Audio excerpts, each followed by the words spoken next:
অসম্ভব। ওই ছেলেকে আমি কোনোদিন বিয়ে করব না। কথা তো কথা না, পুরো সাইরেন বাজায়। এত শব্দ করে কেউ কথা বলে? সোফায় পা তুলে বসেছিল।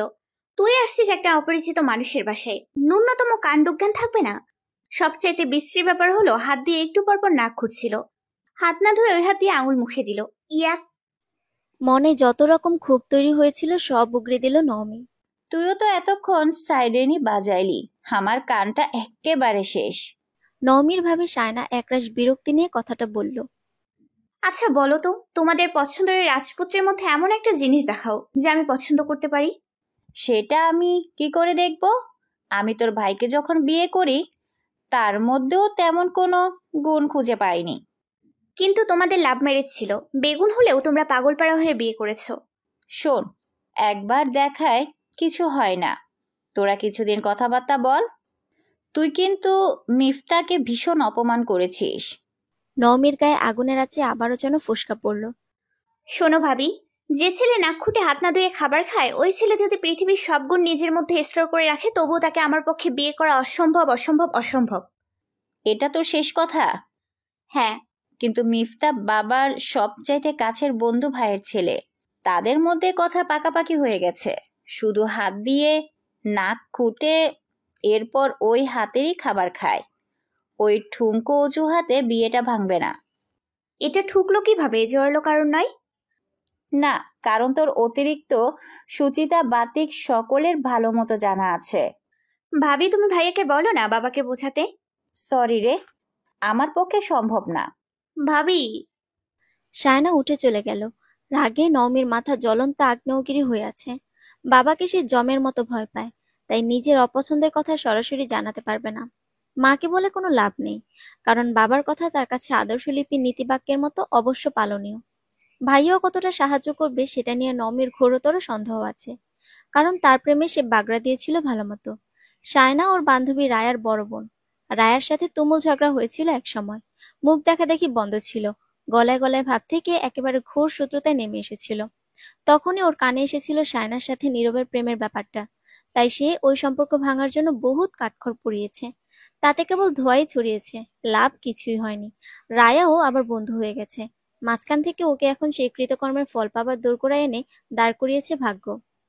ওই ব্যাটা মিফতার জন্য কেন ওর জীবন ঝালাপালা হবে? বলে কি না, আপনার জ্ঞান আপনার ঘরে ডিপ ফ্রিজে স্টোর করে রাখুন, ওইটা আমার যথেষ্ট আছে। তোর জ্ঞান আছে নাকি তুই মূর্খ? সেটার মার্কেটিং করতে কেউ তোকে বলেছে? এতই মহাজ্ঞানী যে ভদ্রতার ভয় নেই। আবার দেখা হলে একরিম কাগজ কিনে ভদ্রতার বানান লিখে লিখে তার নারী নক্ষত্র পর্যন্ত শেখাবো তোকে, ফাজিল বেটা। পড়া শেষে কলমটা পর্যন্ত গুছিয়ে রাখে সে। দিনে যতবার বিছানায় বসে ততবার ঝাড়ু দেয়। বাইরে থেকে এসে সাথে সাথে গোসল না করা পর্যন্ত স্বস্তি পায় না। পোশাকে চলনে শতভাগ পরিপাট্য না হলে কেমন অস্বস্তি হয় ভেতরে ভেতরে। আর ওই ছেলে, ইয়া। দেশে কি মেয়ের অভাব পড়েছে যে ওই মেয়েরে বিয়ে করতে হবে? ফালতু অ্যাটিচিউড তোর। আমি খাই না পড়ি যে আমারে জ্ঞান দিতে আসিস? বিয়ে করে মানুষ শান্তির জন্য, জেনে শুনে একটা জ্ঞান ভাণ্ডার নিয়ে শিক্ষা সফরে যাওয়ার জন্য না। এই বিয়ে বাতিল করো। মিফতা বাসায় এসে হম্বিতম্বি শুরু করেছে। সে অত্যন্ত অগোছালো স্বভাবের মানুষ। মুখে খোঁচা খোঁচা দাড়ি থাকে, চুলও খানিকটা এলোমেলো করে আঁচড়ানো। শুধু বাইরে যাবার আগে কেবল মাথাটা চিরুনির স্পর্শ পায়। নিজের ঘর কবে সর্বশেষ নিজে গুছিয়েছিল মনে করতে পারে না। নিজের জন্য এমন একটা মেয়ে সে চেয়েছিল যে ওকে ভালোবেসে গুছিয়ে দেবে। সে এলোমেলো করবে, ওর যে স্ত্রী হবে সে ভালোবেসে সব সুন্দর করে গুছিয়ে দেবে।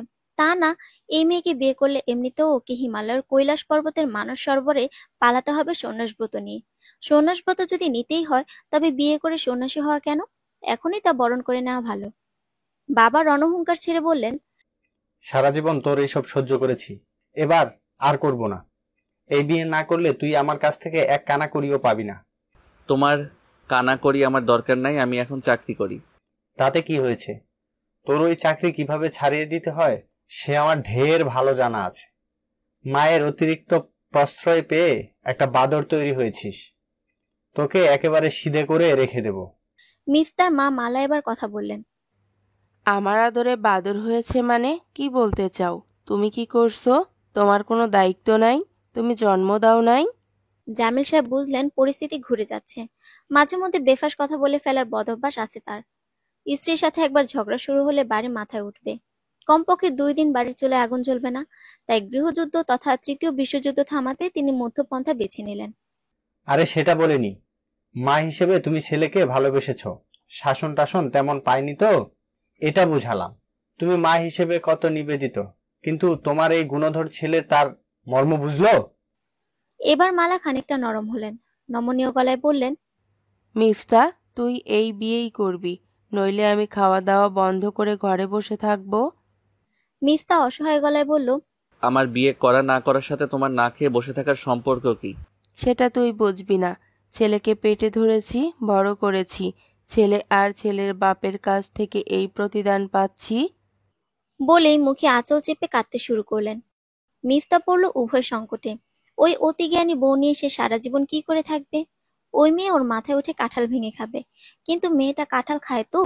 হঠাৎ এমন উদ্ভট প্রশ্ন কেন মাথায় এলো সে ভেবে পায় না। কাঁঠালের গন্ধ পর্যন্ত ওর সহ্য হয় না। ওর স্বাদের কাঁধ অব্দি লম্বা চুলগুলো কাঁঠালের আঠায় চিপটে আছে ভাবতেই গায়ে 104 ডিগ্রি জ্বর চলে এলো।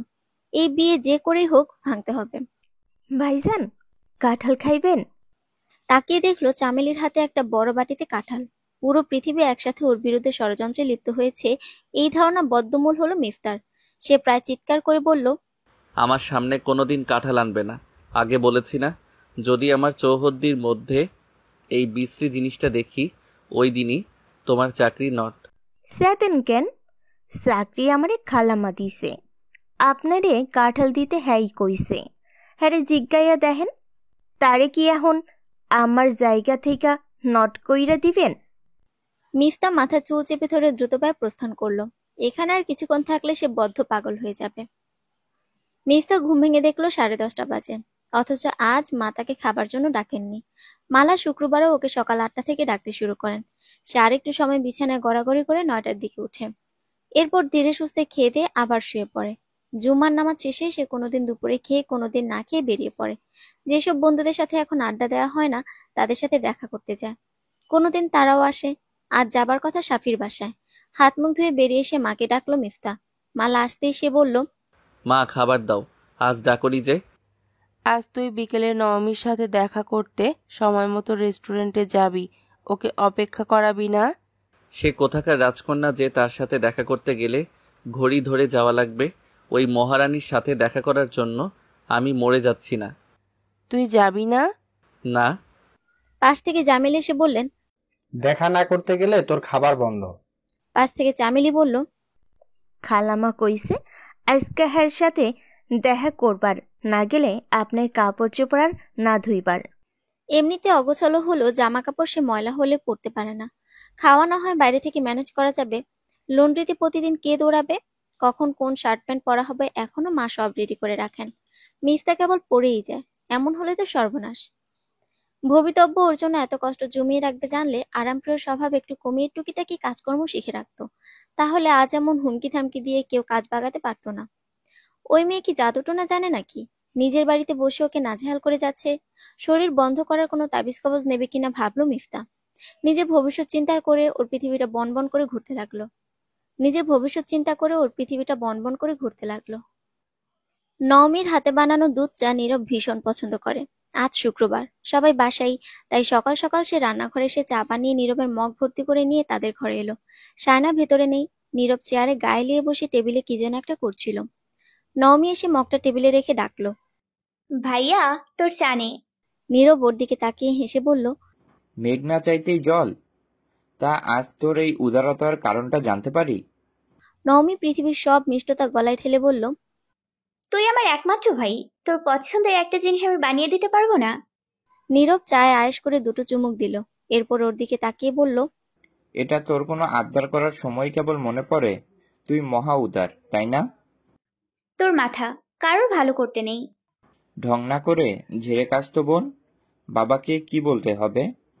নওমীর মুখের হাসি এগাল-ওগাল বিস্তৃত হলো। নিজের ঘুরো অভিলাষের কথাটা উৎসাহ নিয়ে শুরু করলো।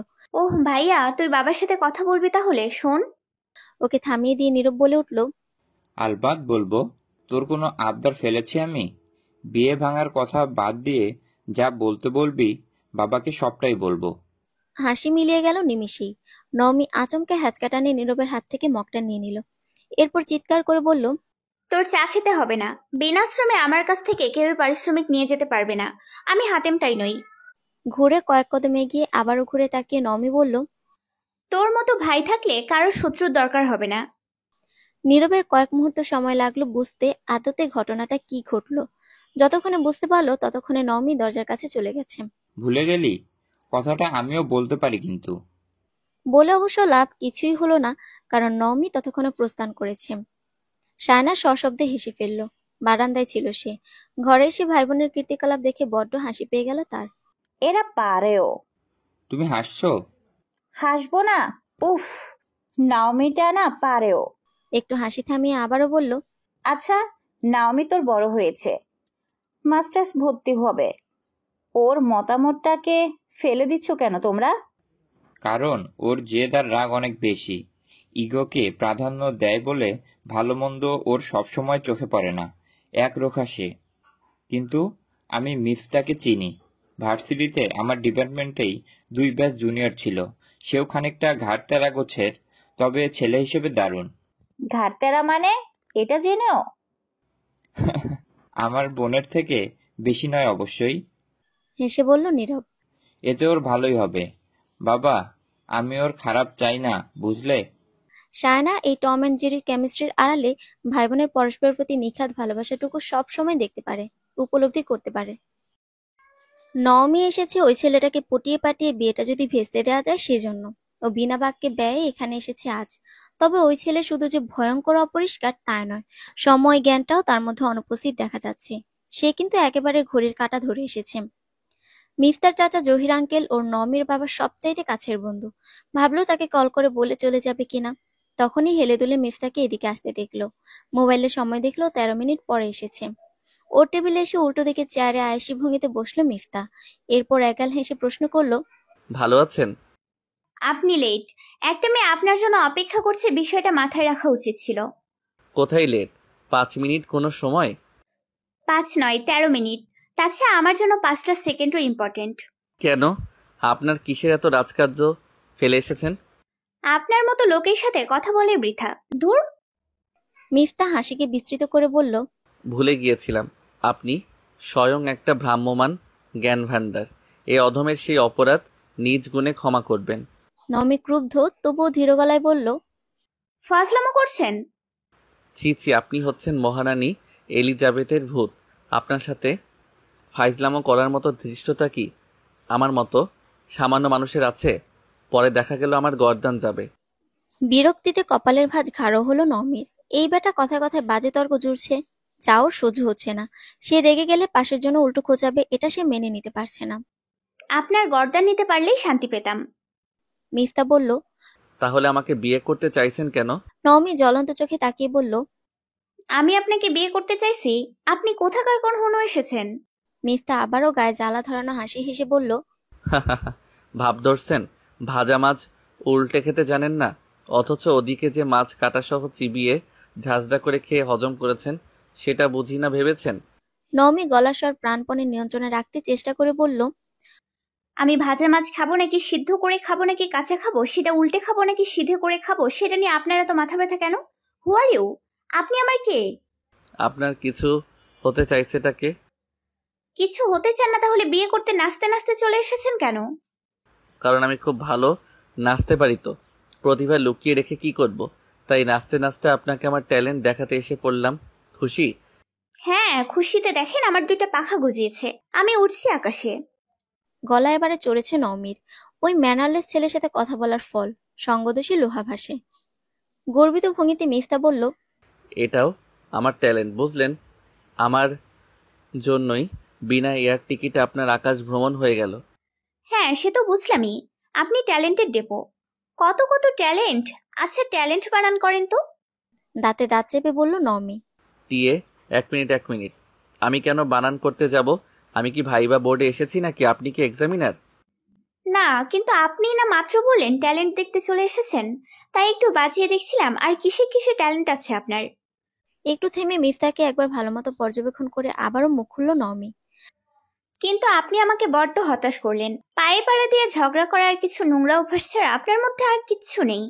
মিফতার হাসি মিলিয়ে গেছে। এমন ঘোরতর অপমান কাহাতক সহ্য করা যায়? সে বলল, আপনি কি জানেন যে আপনি একটা উন্মাদ? শুধু আপনি কেন, আমার চারপাশে পাগলের ছড়াছড়ি, আমি বাদে প্রত্যেকে উন্মাদ। নওমি এবার শান্ত গলায় বলল, আপনাকে এর এক্সপ্লেনেশন আমি দিতে পারি, দিব? আপনি তো ভ্রাম্যমান জ্ঞান ভাণ্ডার, জায়গায় জায়গায় সেটা বিতরণ না করলে তো আপনার চলে না। বলেন শুনি। প্রত্যেকে অন্যকে নিজের মতো মনে করে, তাই আপনার মনে হচ্ছে আপনি সুস্থ ব্যক্তি, সকলেই পাগল। আসলে হবে উল্টো, বুঝলেন?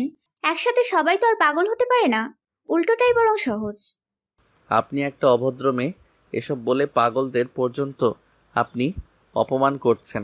পাগলরাও মানুষ, তাদের অপমান করার রাইট আপনার নেই। শুরুটা কে করেছে? আপনি নিজে প্রথম। পাগল আর উন্মাদ এই দুইটা ওয়ার্ড ইউজ করেছেন, তাই একটু ভেবে চিনতে। অবশ্য ভাবনা চিন্তার জন্য মাথায় কিছু বুদ্ধিশুদ্ধি থাকতে হয়, সেটা আপনার নেই। তা থাকবে কেন? সব বুদ্ধিশুদ্ধি কেবল আপনার মাথায় আছে। মাথায় না আটলে বাড়িতে একটা কোল্ড স্টোরেজের ব্যবস্থা করে তাতে জমা করবেন। কয়দিন পরে পাইকারি দরে বুদ্ধি বিক্রি করে কোটিপতি হয়ে যাবেন। ঠিক আছে, আপনাকে ফ্রিতে 1 কেজি দেবো কিনা ভাবছি। আচ্ছা, বুদ্ধি কেজিতে বিক্রি করা যায় নাকি অন্য কোনো একক আছে? আমি কি করে জানবো? না জেনে একটা বিজনেস আইডিয়া দিয়ে দিলেন কেন? এই কথার লড়াই আর কতক্ষণ চলতো কেউ জানে না, কিন্তু একসময় খেয়াল করলো আশেপাশের লোকজন একরাশ বিরক্তি নিয়ে ওদের দিকে তাকাচ্ছে, কেউ আবার মজা নিতে। তাই আজকের মতো সাঙ্গ করে উঠতেই হলো। পরস্পরের প্রতি বিতৃষ্ণার ঝুলি ততক্ষণে পূর্ণ হয়েছে। এই দুনিয়ায় কি আর কোনো পাত্রী নাই নাকি? সবাই কি বিয়ে করে ফেলছে না মরে গেছে? বিবাহ বয়স্ক কেউ নাই জগতে? মায়ের দিক থেকে কোনো সাড়া না পেয়ে মিফতা আবারও বলল, তুমি আর বাবা এই মেয়ের সাথে বিয়ে দেওয়ার জন্য উষ্টাকে পড়ছো কেন বুঝলাম না। মালা মিফতার ঘর গুছিয়ে দিতে এসেছেন। ছেলের কথায় তেমন গা করলেন না। বিছানা একেবারে এলোমেলো, চাদর কুঁচকে আছে, এক পাশ মেঝে স্পর্শ করেছে, আরেক পাশ প্রায় খাটের উপরে। টেবিলে ল্যাপটপ খোলা, তাতে মিফতা একটা মুভি দেখছিল। টেবিলে কিছু কাগজ কলম ছড়িয়ে ছিটিয়ে আছে। চায়ের কাপটা হাতে ধাক্কা লাগলেই টপাক করে পড়ে যাবে, সেদিকে ছেলের কোনো ভ্রুক্ষেপ নেই। ঘরটা একটু গুছায় রাখতে পারিস না? এত এলোমেলো। গরুর গোয়াল ঘরও পরিষ্কার থাকতো যদি গরুরা নিজে গুছাইতে পারতো। তুই তার চেয়েও অধম। ঘাড় ঘুরিয়ে মায়ের দিকে তাকিয়ে মিফতা বলল, মা, আমি ঘর গোছাইলেও মানুষ, না গোছাইলেও তাই থাকবো।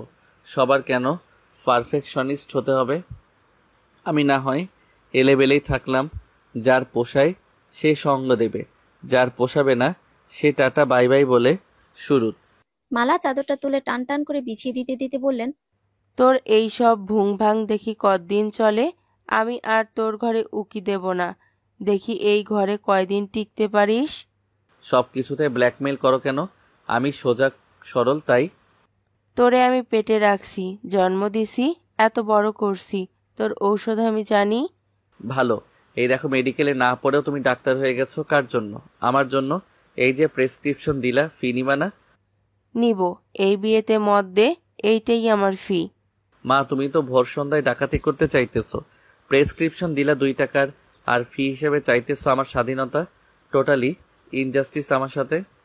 ঢং বন্ধ কর। তোর এইসব আজাইরা ঢং দেখার মতো টাইম আমার নাই।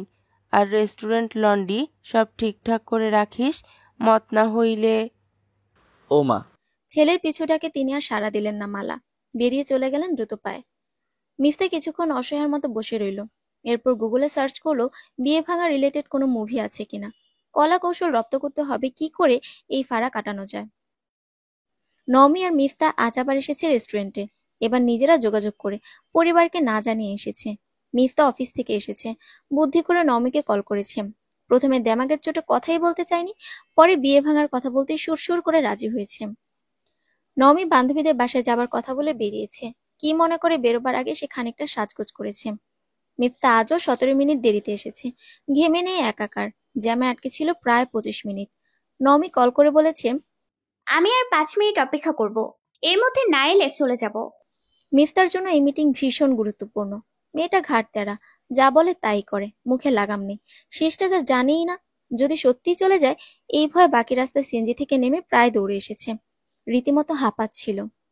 স্বাভাবিক 2-4টা কথা শেষে একটু ধাতস্থ হয়ে মিফতার সবে বোতলে ছিপি খুলে একটা পানি গলায় ঢেলেছে, তখনই নমিকে বলতে শুনলো, আপনি এত বড় দামড়া হয়েছেন কি খালি হাত দিয়ে নাক খোটার জন্য?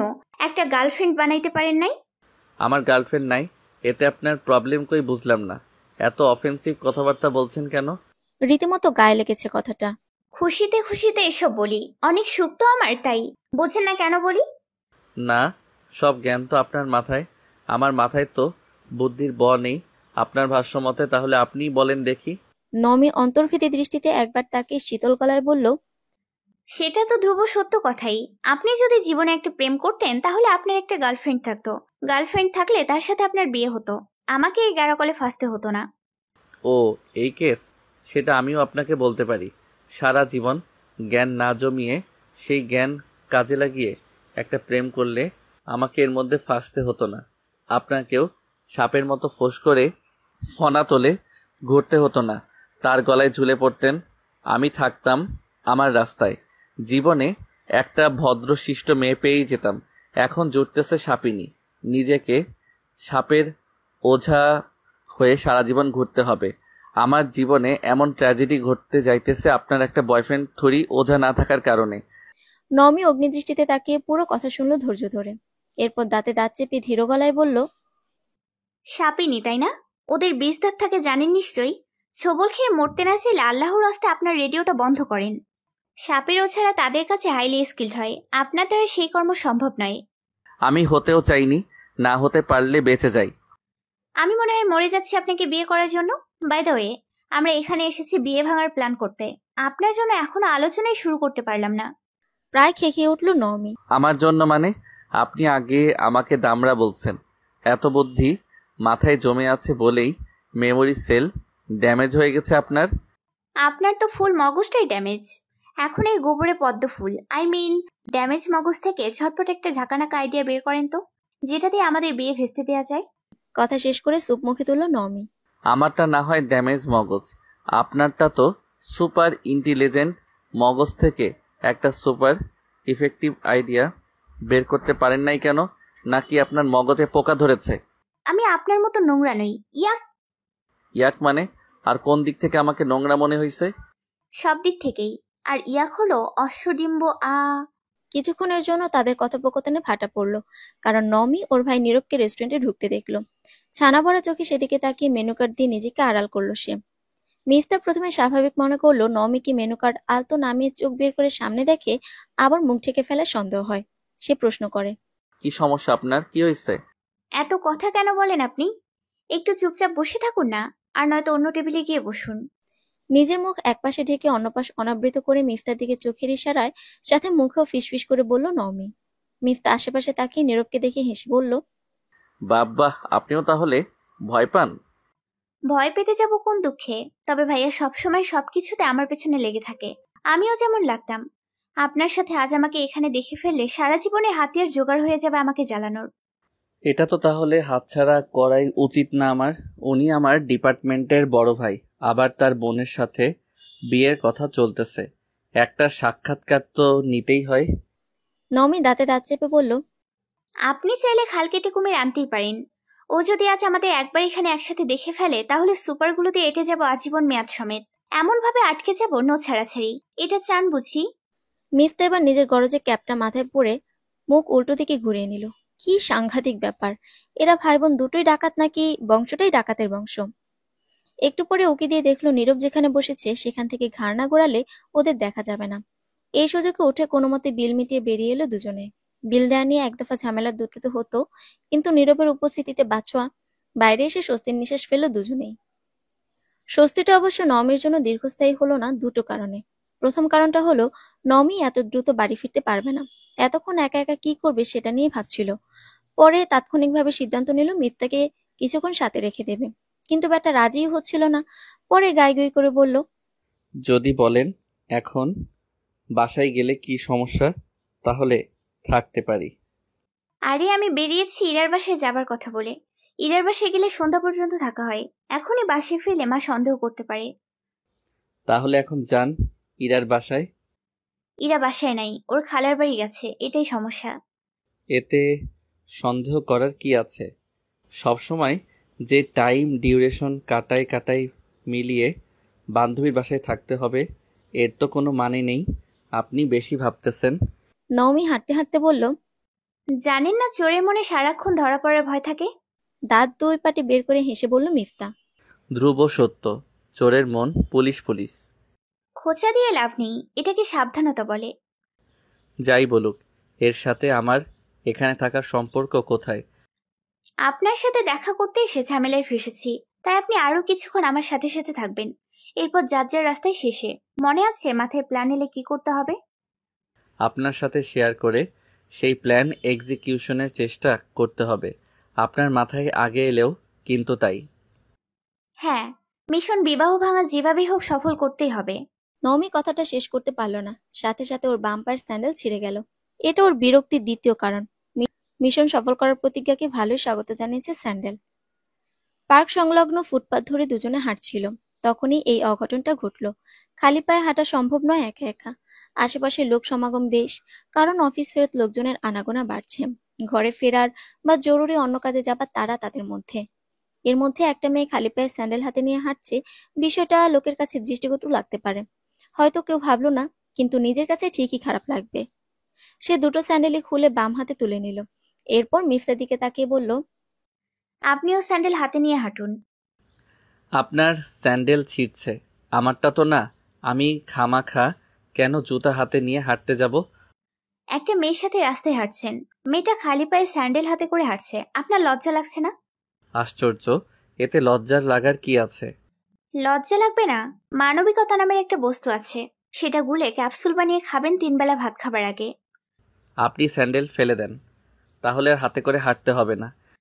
এটা আমি 1 সপ্তাহ আগে কিনেছি মাত্র 1100 টাকা দিয়ে, সেটা 11 দিনও পরবো না, ফেলে দেব? তাহলে আপনি যা খুশি করুন, আমাকে এর মধ্যে টানছেন কেন? নওমি এবার হাঁটার গতি স্লথ করে বলল, একটা ছেলে আর একটা মেয়ে যখন রাস্তায় হাঁটবে, তখন ওই ছেলের উচিত মেয়েটিকে সমস্ত প্রিভিলেজ দেয়া। এটা মেয়েদের জন্মসূত্রে পাওয়া মৌলিক অধিকার, জানেন না আপনি? এটা না জেনেই বিয়ের জন্য পাত্রী খুঁজতে চলে এসেছেন? আপনার তো বিয়ের বয়সই হয়নি দেখতেছি। আপনি কি মৌলিক অধিকার নিজের সংবিধানে যোগ করেছেন নাকি? এটা অলিখিত মৌলিক অধিকার, কিন্তু ভীষণ ভীষণ এসেনশিয়াল। থাকা খাওয়া পরের মতো এসেনশিয়াল। আগে লিখিত সংবিধানে আসুক, তারপর মানা যাবে। আমার বুদ্ধি কম তো, ক বললে কই বুঝি। কমলা নাকি কচুরিপানা সেটা খুঁজি না। নওমি আচমকা হাঁটার গতি বাড়িয়ে দিল। এই ছেলেকে কেন যে সাথে রাখতে গেল, চলে যেত তার মতো। রাগ হয়েছে ওর। পিছন থেকে মিফতার হঠাৎ কি মনে হলো সে জানে না। একটা সুন্দরী মেয়ে সেজেগুজে স্যান্ডেল হাতে হাঁটছে, বিষয়টা ওর কাছে অমানবিক মনে হলো। মেয়েটাকে সঙ্গ দিতে ইচ্ছে হলো। সে কি মনে করে নিজের পায়ে স্যান্ডেল খুলে হাতে নিল। এরপর দ্রুত পায়ে নওমির পাশাপাশি এসে বলল, মৌলিক অধিকার তো মানুষের নাগরিক অধিকার, সেটা হরণ করা ঠিক নয়। একবার অন্তত প্রিভিলেজ পেলেনই না হয়। এই পর্যন্ত বলে মনে হলো কি বলছে এসব। এই মেয়ের সাথে অমন মিষ্টি মিষ্টি কথা বলে লাভ কি? তাই তাৎক্ষণিকভাবে সাথে যুক্ত করলো, বলা তো যায় না, মৌলিক অধিকার না পেয়ে রাস্তায় রাস্তায় বাটি হাতে ঘুরতে হয় কিনা। নওমি ওর দিকে ঘুরে কঠিন চোখে তাকালো। সায়না একটু কনফিউজড ধরনের মেয়ে, বিশেষ করে কেনাকাটা করতে গেলে কাপড় বাছাই করতে গিয়ে ধন্দে পড়ে যায়। সেজন্য ওর শাড়ি, সালোয়ার কামিজ থেকে শুরু করে সবকিছু নীরব পছন্দ করে দেয়। এক্ষেত্রে নীরবকে রীতিমতো ভরসা করা যায়। ওর পছন্দ করার সক্ষমতা দারুণ। সায়নার বন্ধুরা তো সবসময় বলে ওর বর ভাগ্য নাকি ঈর্ষণীয়, যে হাজবেন্ড বউয়ের জন্য নিজে ঘুরে ঘুরে শপিং করে, কোনো রকম উচ্চ বাচ্চা ছাড়া। সে নিঃসন্দেহে মহান মানুষ। তাদের হাজবেন্ডরা সপ্তাহান্তে ঘুরতে নিয়ে যায়, ভালোবাসাতেও কমতি রাখে না। কিন্তু শপিং করার বেলায় তাদের দৌড় নাকি টাকা দেওয়া পর্যন্ত সীমাবদ্ধ। কেউ কেউ সাথে গেলেও ঝক্কি না পোহানোর জন্য নানা টালবাহানায় আশ্রয় নেয়। এসব কথা বাতাসে ভেসে নীরবের কানেও আসে। প্রশংসা পেয়ে মনে মনে বিগলিতও হয়। মা আর নওমির জন্য কিনতে হলে নিজে নিজেই কেনে সে মাঝে মধ্যে। নওমিকে এই জন্মদিনের উপহার হিসেবে বেশ ঘুরে ফিরে একটা সালোয়ার কামিজ কিনে দিয়েছিল, তাই রংটা স্পষ্ট মনে আছে। আজ রেস্টুরেন্টে বসার পর ঘাড় ফিরে ওয়েটারের খোঁজ করছিল, তখন একটা মেয়েকে সেই একই রঙের ড্রেস পরে বেরিয়ে যেতে দেখলো। একই ড্রেস না হয় আরো অনেকের থাকলো, কিন্তু মেয়েটা শারীরিক গড়নও নওমির মতোই। দ্বিধাদ্বন্দ্বের যেটুকু বাকি ছিল, পাশের ছেলেটাকে দেখতেই তার নিমেষেই উবে গেল। মিফতার সাথে নওমি রেস্টুরেন্টে কি করে? যতদূর জানে আজ এই দুটো প্রাণীর একসাথে দেখা হবার মতো কোনো কারণ নেই। সে তবুও নিশ্চিত হবার জন্য সায়নাকে কল করে জিজ্ঞেস করলো, নাওমি কই? ইরাদের বাসায় গেছে। কেন? আচ্ছা, কোন ড্রেস পরেছে জানো? কেন বলো তো? বাসায় এসে বলবো। তুমি ওর ওই যে বেগুনি রঙের সালোয়ার কামিজ যেটা ওর জন্মদিনে কিনলে, ওইটা। কি হয়েছে বলো না? আবারও বাসায় এসে বলবে জানিয়ে মোবাইল নামে ফেসবুকে লগ ইন করলো। বিয়ে করবে না করছে, আবার একসাথে বাইরে দেখা করছে, তাও আবার বাসায় মিথ্যে কথা বলে। এর একটাই অর্থ দাঁড়ায় বোন বিয়ে ভাঙার জন্য তার কৌশল খাটাচ্ছে। কিন্তু মিফতা, ওর তো নমির সাথে জোট বাঁধার বিন্দু মাত্র কারণ নেই। একজন প্রত্যাখ্যাত যুবকের কোনোদিনও সেই মেয়ের সাথে কোনো অভিসন্ধিতে যোগ দেবার কারণ নেই। নাকি সবার চোখে ধুলো দিয়ে ডুবে ডুবে জল খাচ্ছে দুটোতে? বিষয়টা খতিয়ে দেখতে হবে, ভাবলো নীরব। নমি যাতে অস্বীকার না করতে পারে সেজন্য প্রমাণস্বরূপ সে ইরাকে কল করলো। গত বছর ট্যুরে গিয়েছিল নমিরা, তখন ইরার নম্বরটা সে নিয়েছিল, যাতে বোনের ফোনে কোনো কারণে বন্ধ হয়ে গেলে যোগাযোগ বিচ্ছিন্ন না হয়। নমি বাসায় ফিরল মাথায় জ্বলন্ত আগ্নেয়গিরি নিয়ে। আজ ওই ব্যাটার সাথে বাইরে যাওয়াই ঠিক হয়নি, বলে কিনা বাটি হাতে ঘুরতে হবে। নমি প্রত্যুত্তরে বলেছে, এক যাত্রায় পৃথক ফল কি করে হয় বলুন? চিন্তা করবেন না, তখন না হয় আপনার হাতেও একটা বাটি ধরিয়ে দেয়া যাবে। তবে এটা মোক্ষম জবাব মনে হচ্ছে না। কড়া ভাষায় কথা না শোনালে ওই হতচ্ছাড়া ব্যাটা সোজা হবে না। ইচ্ছে তো করছিল রড দিয়ে ব্যাটার হাতে পায়ে গিটে গিটে কয়েকটা দিতে। বাসায় ঢুকতে না ঢুকতে আরেক আপদ এসে হাজির। নীরবের হাসির ধরনের সব বোধগম্য হলো ওর। একটু আগে ইরা কল করে জানিয়েছে, নীরব ভাইয়া কল করেছিল একটু আগে। আমি বললাম তুইও আশ্রমে, উনি বললেন আমি বাসার সামনে অপেক্ষা করতেছি, ওরে পাঠাই দিও আপু। আমি তখন বলছি তুই আমার বাসায় আসিস নাই, সরি রে। তখন থেকে ওর মেজাজ সপ্তমে চড়ে আছে। তুমি ইরার বাসায় কি মিফতারের সাথে নিয়ে গেছিলি? তুই আমার উপরে স্পাইং করার চেষ্টা করতেছিস কেন? কারণ সত্য কথা বলা শুরু করেছিস তো, সেজন্য। তুই তো মহা সত্যবাদী, তাই না? কাহিনী কি হয়েছে বলতো? নমি কটমটো করে তাকিয়ে বলল, আমার ঠেকা পড়ে নাই, গোয়েন্দাগিরি করে বাইর কর যা। এখন বিরক্ত করিস না। আমি মাত্রই আসলাম, তুইও তো তাই। রেস্ট নে, পরে বসি আমরা। নমি আর উত্তর দিল না, মাথা ব্যথা করছিল। রুমে ঢুকবে সেই মুহূর্তে মা এসে জিজ্ঞেস করলেন, হ্যাঁ রে, তুই ডেকে আজ মিফতার সাথে দেখা করতে গেছিলি? আজকে কেমন মনে হলো? সেদিন আতাফল গাছ মনে হয়েছিল, আর আজ বেল গাছ মনে হয়েছে। কাটা আর কাটা, খুশি? মা আরো কথা বলতে যাচ্ছিলেন, বুঝতে পেরে দায়সারা উত্তর দিয়ে ভেতরে যেতে যেতে শুনল তিনি। জিজ্ঞেস করলেন, এভাবে বলিস কেন? আর তোর পায়ে এরকম ময়লা লেগে আছে কেন? সিটি কর্পোরেশন আমার জন্য সোনার উপা মুড়িয়ে রাস্তা বানাই দিছে, স্পেশাল রোড ফর মি। আমি তো ওই রকম রাস্তায় চলে অভ্যস্ত না, তাই বলছিলাম ধুলাবালি লাগবে। ওরা সুন্দর করে সেটা এনে রাস্তায় বিছিয়ে দিয়েছে। আমি সেই ধুলোয় পা রেখে হেঁটেছি, তাই ময়লা লাগলো। কথা শেষ করে বাবার গলার আভাস পেয়ে বাথরুমে ঢুকে পড়ল। পা দুটো আগে আচ্ছা মতো ধুতে হবে, না জানি কত জীবাণু পায়ে গিজ গিজ করছে। নিজেকে কেমন অসুচি মনে হচ্ছে। মিফতা বাসায় ফিরে বিছানায় গায়ে লিয়ে দিল। মালা এসে বললেন, বাইরে থেকে এসে হাত মুখ ধোয়ার কথা তোকে বলে দিতে হবে। একটু পরে। অনেক টায়ার্ড মা। তাই বলে ভর সন্ধ্যায় শুয়ে থাকবি? ওঠ। বলতে বলতে মাগরিবের আজান ভেসে এলো। এবার মিফতাকে উঠতেই হলো। নামাজ শেষ হতেই ওর বন্ধু রেদওয়ান কল দিল। কিরে সেরা প্রেমিক, আমি তোর বন্ধু হয়ে এতদিন জানলাম না, আমারে জানতে হইল ফেসবুক থেকে। কি কস এগুলা? বুঝি নাই কিচ্ছু। ডুইবা ডুইবা মেলা মানুষ জল খায়, তুই তো একেবারে মারিয়ানা ট্রেন্সের তল শুইয়া ফেললি দোস্ত। কতদিন চলে এইসব? তোর মাথা খারাপ হয়েছে নাকি? ক্লিয়ার করে বল। তুই একটু এফবিতে যা, তোর গার্লফ্রেন্ডের সাথে তোর ছবি ভাইরাল। মিফতা এবার হকচকিয়ে গেল, একরাশ বিরক্তি নিয়ে বলল, শালা, আমি গার্লফ্রেন্ড কই পাবো? গার্লফ্রেন্ডই নাই, আবার তার সাথে ছবি? তোর মাথা গেছে?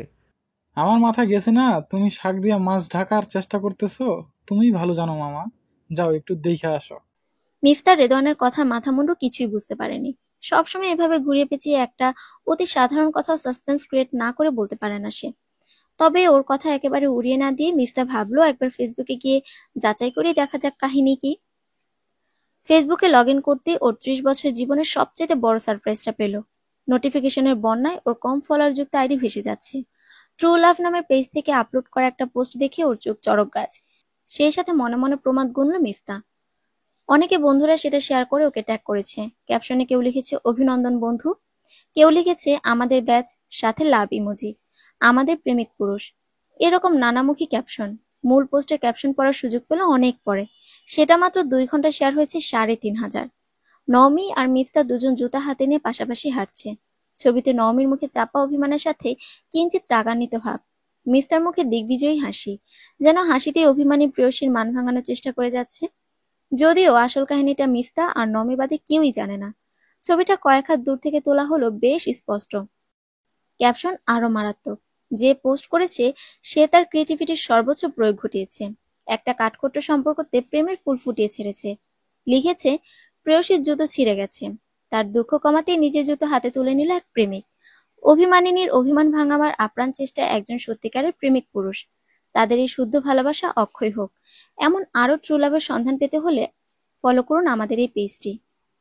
কমেন্ট বক্সে অনেক মেয়েরা ছেলেদেরকে মেনশন করেছে।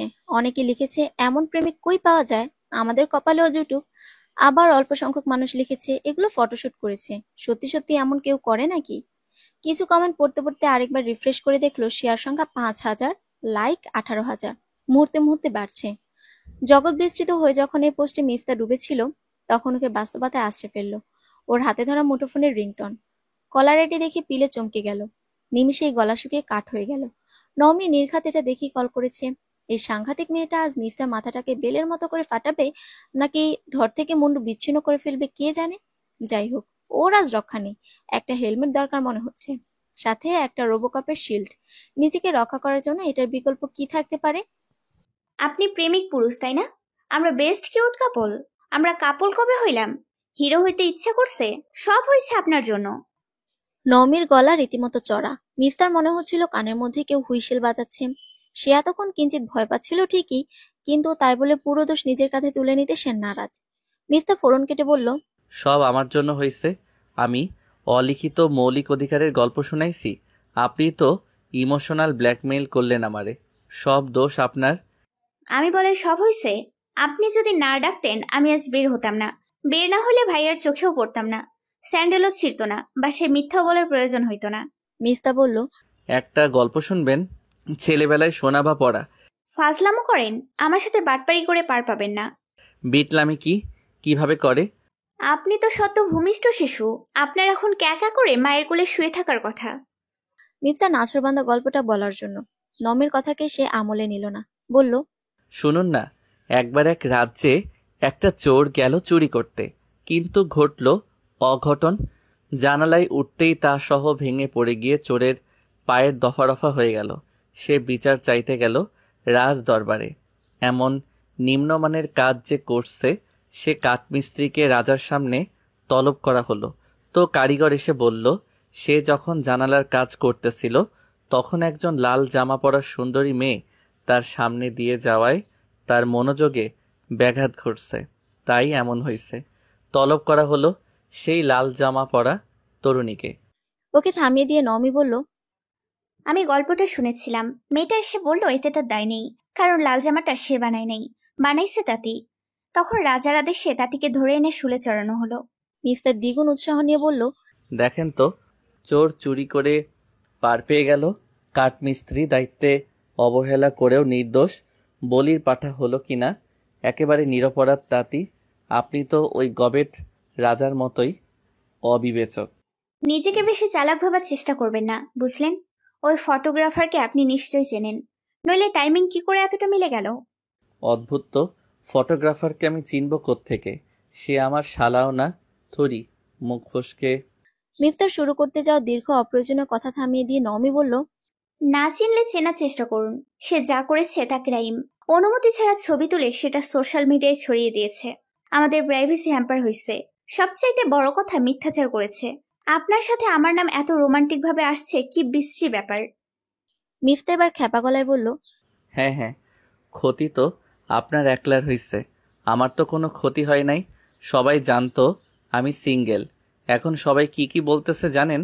আপনার সাথে বিয়ে ভাঙার পর ভালো মেয়ে পাইতাম, এখন সেটা কই পাবো? মেয়েরা বলবে না যে আপনার গার্লফ্রেন্ডের সাথে এত দারুণ কেমিস্ট্রি, তারে বিয়ে না করে আমাকে কেন বিয়ে করতে আসছেন? আরও ভালো পাইলে আমারেও ছাড়তে পারেন। এই ক্ষতি আমি কেমনে পূরণ করব? আপনার সেই মৌলিক অধিকারের চক্করে আমার নামে কত বড় বদনাম রটল। বিয়ের বাজারে এমন বদনাম রটলে কি বিশাল সর্বনাশ, আপনি জানেন? এমনভাবে বলল যেন মিফতার সত্যি সত্যি বিশাল বড় সর্বনাশ হয়ে গেছে। এই দুর্বিপাক থেকে সন্তরণের পথ ওর জানা নেই। নওমি গলার তেজ বাড়িয়ে বলল, যত নাটক করার চেষ্টা করেন লাভ নাই, আমাকে গলানো এত সোজা না। এসব মেলোড্রামা আমার সাথে বিয়ে ভাঙার পরে যার সাথে গাঁটছড়া বাঁধবেন তার জন্য জমাইয়া রাখেন। ওই পেজ কারা চালায় তাদের বের করেন। ওদের ট্রু লাভের কাছে আগুন দিয়ে ঝাঁঝরা করে ওই ছাই যদি তাদের চোখে মুখে না ঘষে দিছি, তো আমার নামও নওমি না। আপনি যে গুন্ডা সেটা আমি ভালো মতো বুঝতে পারছি এই কয়দিনে। সে আর বলতে। আপনার গলার পাওয়ারটা যদি সামর্থ্যও থাকে তাইলে নিজেই বাইর করেন। আমার উপরে চেঁচামেচি করেন কেন? আমি আপনার বর না? সেটা ভাবার দুদিনও আমার এখনো আসে নাই। নমির কথাটা হুট করে মিফতার ইগোতে ধাক্কা মারল। সে বিয়েতে রাজি না, কিন্তু এত ফেলনাও নিশ্চয়ই না। ওকে তুড়ি মেরে উড়িয়ে দেবার জন্য নমিকে কঠিন শাস্তি দিতে সে দৃঢ় প্রত্যয়ে বুক বাঁধল। তবে সমস্যা হলো শুধু কথায় কিংবা বুদ্ধিতে ওই ডাকাবুকো মেয়েকে টেক্কা দেওয়া ভীষণ কঠিন। সে মনে মনে স্বীকার না করে পারল না ওই মেয়ে বুদ্ধিতে ওর সমকক্ষ। তবে এই মুহূর্তে মিফতা ফ্রন্ট ফুটে আছে। কইয়ের তেলে কই ভাজতে হবে, নমির বুদ্ধিতেই ওকে কুপকাত করতে হবে। বিয়েটা করতে যতটা অনীহা, তাতে এই বিয়েটাই নমির জন্য শাস্তিস্বরূপ এটা বোঝার জন্য অতি বুদ্ধি ধারণ না করলেও চলে। বিয়েতে অবশ্য মিফতারও পুরোপুরি লোকসান, তবুও নিজের নাক কেটে হলেও সে ওই ভ্রাম্যমান জ্ঞান ভাণ্ডারের যাত্রা ভঙ্গ করে তবে দম নেবে। বিদ্যুৎ চমকের মতো এই ভাবনা মাথায় আসতে মনে মনে নিজেকে বিজয়ী ভেবে সুখ সুখ তৃপ্তি অনুভব করলো সে। নমির বিয়ে ভাঙার বুদ্ধির সাথে সে ঠিকই সঙ্গ দেবে, এটাই ট্রাম্প কার্ড। এরপর বিয়ে ভেস্তে দেবার প্ল্যান শুনে সেটাকেই বরং ভেস্তে দেওয়া যাবে। এত বুদ্ধি সে এতদিন পায়নি কেন? মস্তিষ্কে এমন অভিসন্ধির অনুপ্রবেশ নিজের পিঠ নিজে চাপড়ে দিতে ইচ্ছে করলো মিফতার।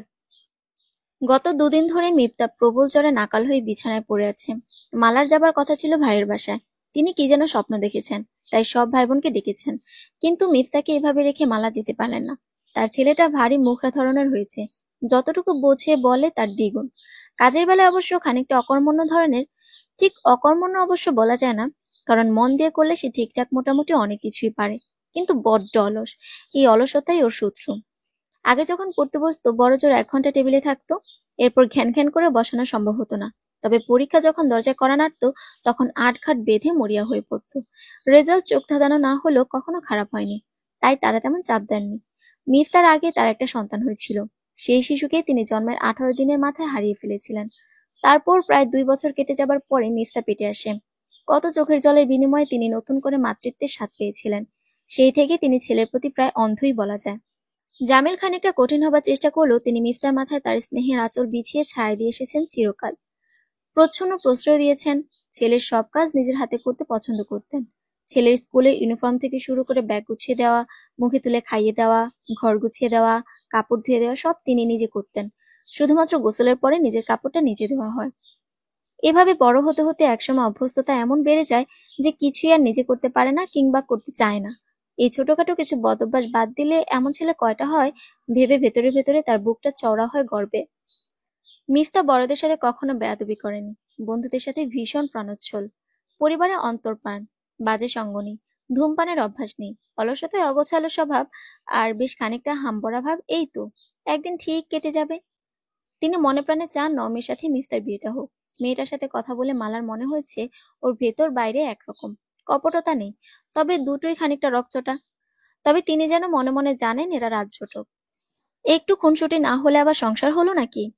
তার আর জামিলের মধ্যেও তো প্রায় খটমট লাগে, তাতে তো তাদের মধ্যে দূরত্ব আসে না, বরং মনে হয় নতুন করে ভালোবাসা প্রগাঢ় হয়। মিফতার মাথায় পানি ঢালতে ঢালতে ছেলেকে নিয়ে আধপন্ত ভেবে চলেছেন মালা। হঠাৎ জ্বর বাঁধানোয় তার ভালো লাগছে না।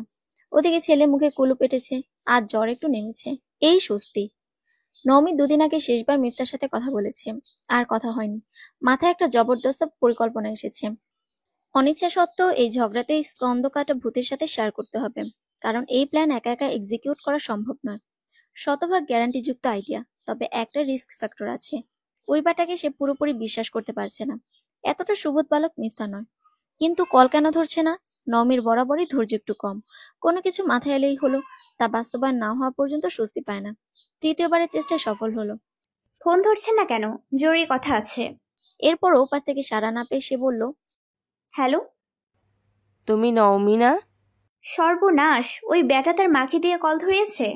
একবার ভাবলো কল কেটে দেবে কিনা, কিন্তু সেটা ঠিক হবে না। উনি চিনে ফেলেছেন, এখন কথা না বলে কেটে দিলে বিশ্রী একটা ব্যাপার হবে। জি আন্টি, আসলে তুমি মিফতার সাথে কথা বলতে চাও তো? ওর ভীষণ জ্বর, ঘুমিয়ে আছে। ও ঠিক আছে আন্টি। কলার আইডি দেখে কিন্তু আমি ভিমরি খেয়েছি। আমি ভাবতেছি ভূত প্রেতের সাথে আবার মিফতার বন্ধুত্ব হলো কবে, তাও যে সে ভূত না, স্বয়ং মহারানী এলিজাবেথের ভূত। কথা শেষ করে হেসে ফেলেন মালা। নওমীর মনে মিফতার যশনে যেটুকু সহানুভূতি তৈরি হয়েছিল নিমিষেই তা ভেসে গেল প্রবল স্রোতে। মনে মনে বলল, মিফতার যদি কোফতা না বানাই তো আমার নাম নওমি না। নওমী সরল মনে নম্বর সেভ করেছিল মিফতা নামে, কিন্তু এবার সে কন্ট্যাক্ট লিস্টে গিয়ে এডিট করে নামটা কেটে লিখলো স্কন্ধ কাটা ভূত। পরক্ষণে মনে হলো এটা হবে না, ওই বেটার আইডিয়ার সাথে মিললে হবে না, সাথে ভূতে ভূতে সমগোত্রীয়। সে ভাবতে লাগলো এমন একটা নাম যা দিয়ে প্রতিশোধ পূরণ হয়। ভাবতে ভাবতে পেয়েও গেল, নতুন করে নামটা সেভ করে পৈশাচিক আনন্দ পেল।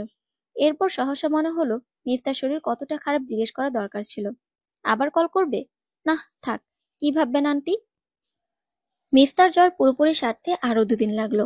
আজ 5 দিন পরে অফিসে এসেছে। বাবা মা ফেসবুকে ওদের ভাইরাল হওয়া ছবিটা নিয়ে জানতে পেরেছেন। তার উপর নাকি নওমী একদিন কল করেছিল। তাতেই তারা নিজেদের উদ্দেশ্য সফল ভেবে বসে আছেন। ভাবছেন ওরা দুজন বোধহয় নিজেদের আরো ভালোভাবে জানার জন্য সময় নিচ্ছে। সকালে বাবা এটা নিয়ে জিজ্ঞেস করে মিফতা উত্তর দিয়েছে, হ্যাঁ বাবা, আমরা একটু নিজেদের চিনতে বুঝতে চেষ্টা করতেছি। লাঞ্চ আওয়ারে নওমীর নম্বরে কল করে মনে মনে হেসে কোটি কোটি হলো মিফতা।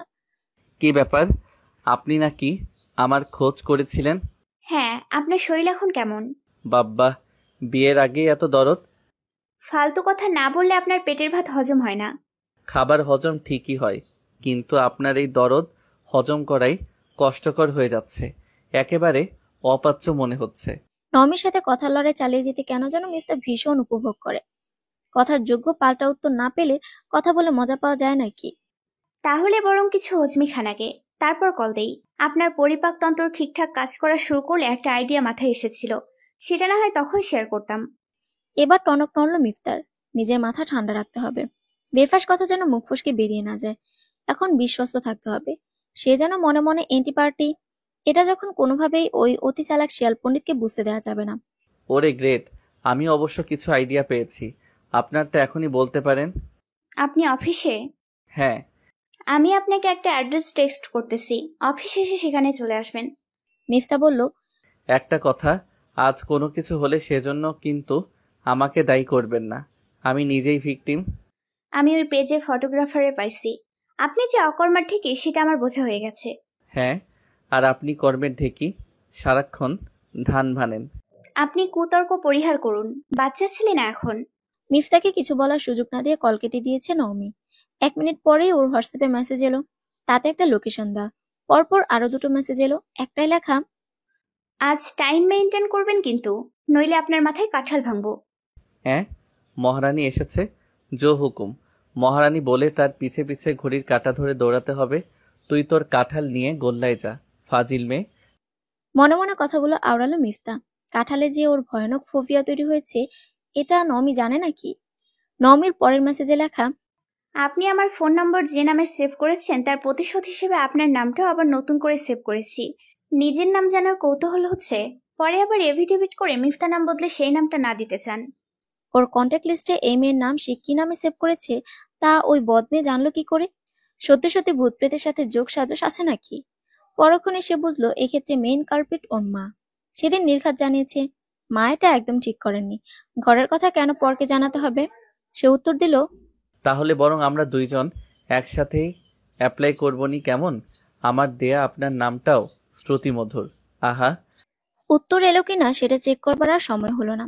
লাঞ্চ আওয়ার শেষ আরো 5 মিনিট আগে। এমনিতেই লম্বা ছুটি নিয়েছিল, অনেক কাজ জমে আছে। কাজে ডুবে গেল মিফতা। সঠিক সময়ের যোগ্য জবাব তো সে দেবেই। কয়দিন একটু উড়ুক নওমী। সায়না অনেকক্ষণ থেকে নওমীর ঘরে বসে আছে। মেয়েটাকে খানিকটা অস্থির অস্থির মনে হচ্ছে, বাইরে যাবার জন্য তৈরি হয়েছে। তুই একটু স্বস্তি হয়ে বসবি? ভাবি, তোমরা আমার সমস্যাটা বুঝবে না। যার গর্দান এবার সমস্ত প্রসিডিউর কমপ্লিট, তাকে কখনো সুস্থির হইতে দেখছিলা? নওমীর কথায় সায়না চরম বিরক্তি বোধ করলো। সে খানিকটা অধৈর্য গলায় বলল, মিফতার সাথে তুই বাহিরে দেখা করিস কেন? তোর ভাইয়া কিন্তু বুঝে গেছে বিষয়টা। যদি বুঝেই থাকে তাহলে এত বাড়াবাড়ি করার মানে কি?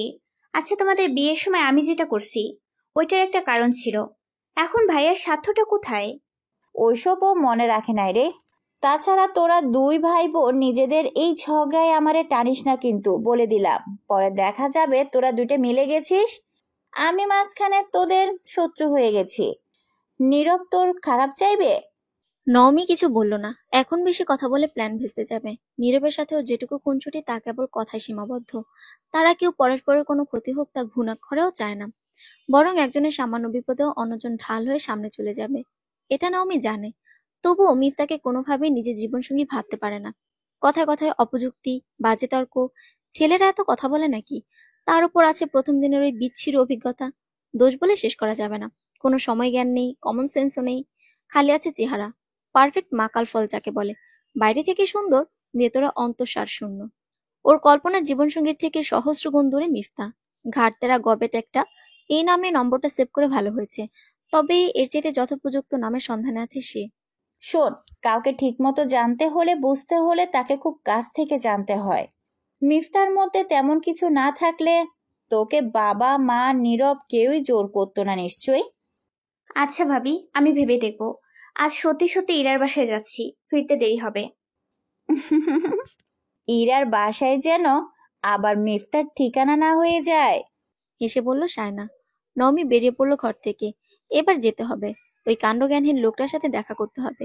আজ যদি সময় মতো না আসে, তবে সত্যি সত্যি ওর মাথায় কাঁঠাল ভাঙবে সে। নওমিকে বিস্মিত করে মিফতা আজ ওর আগে এসে হাজির হয়েছে। ইরার বাসায় গিয়ে আধা ঘন্টা পরেই বেরিয়ে এসেছে সে।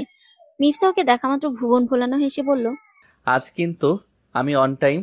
সেটাই দেখছি, জ্বর হয়ে খানিকটা কাণ্ডজ্ঞান হয়েছে দেখছি।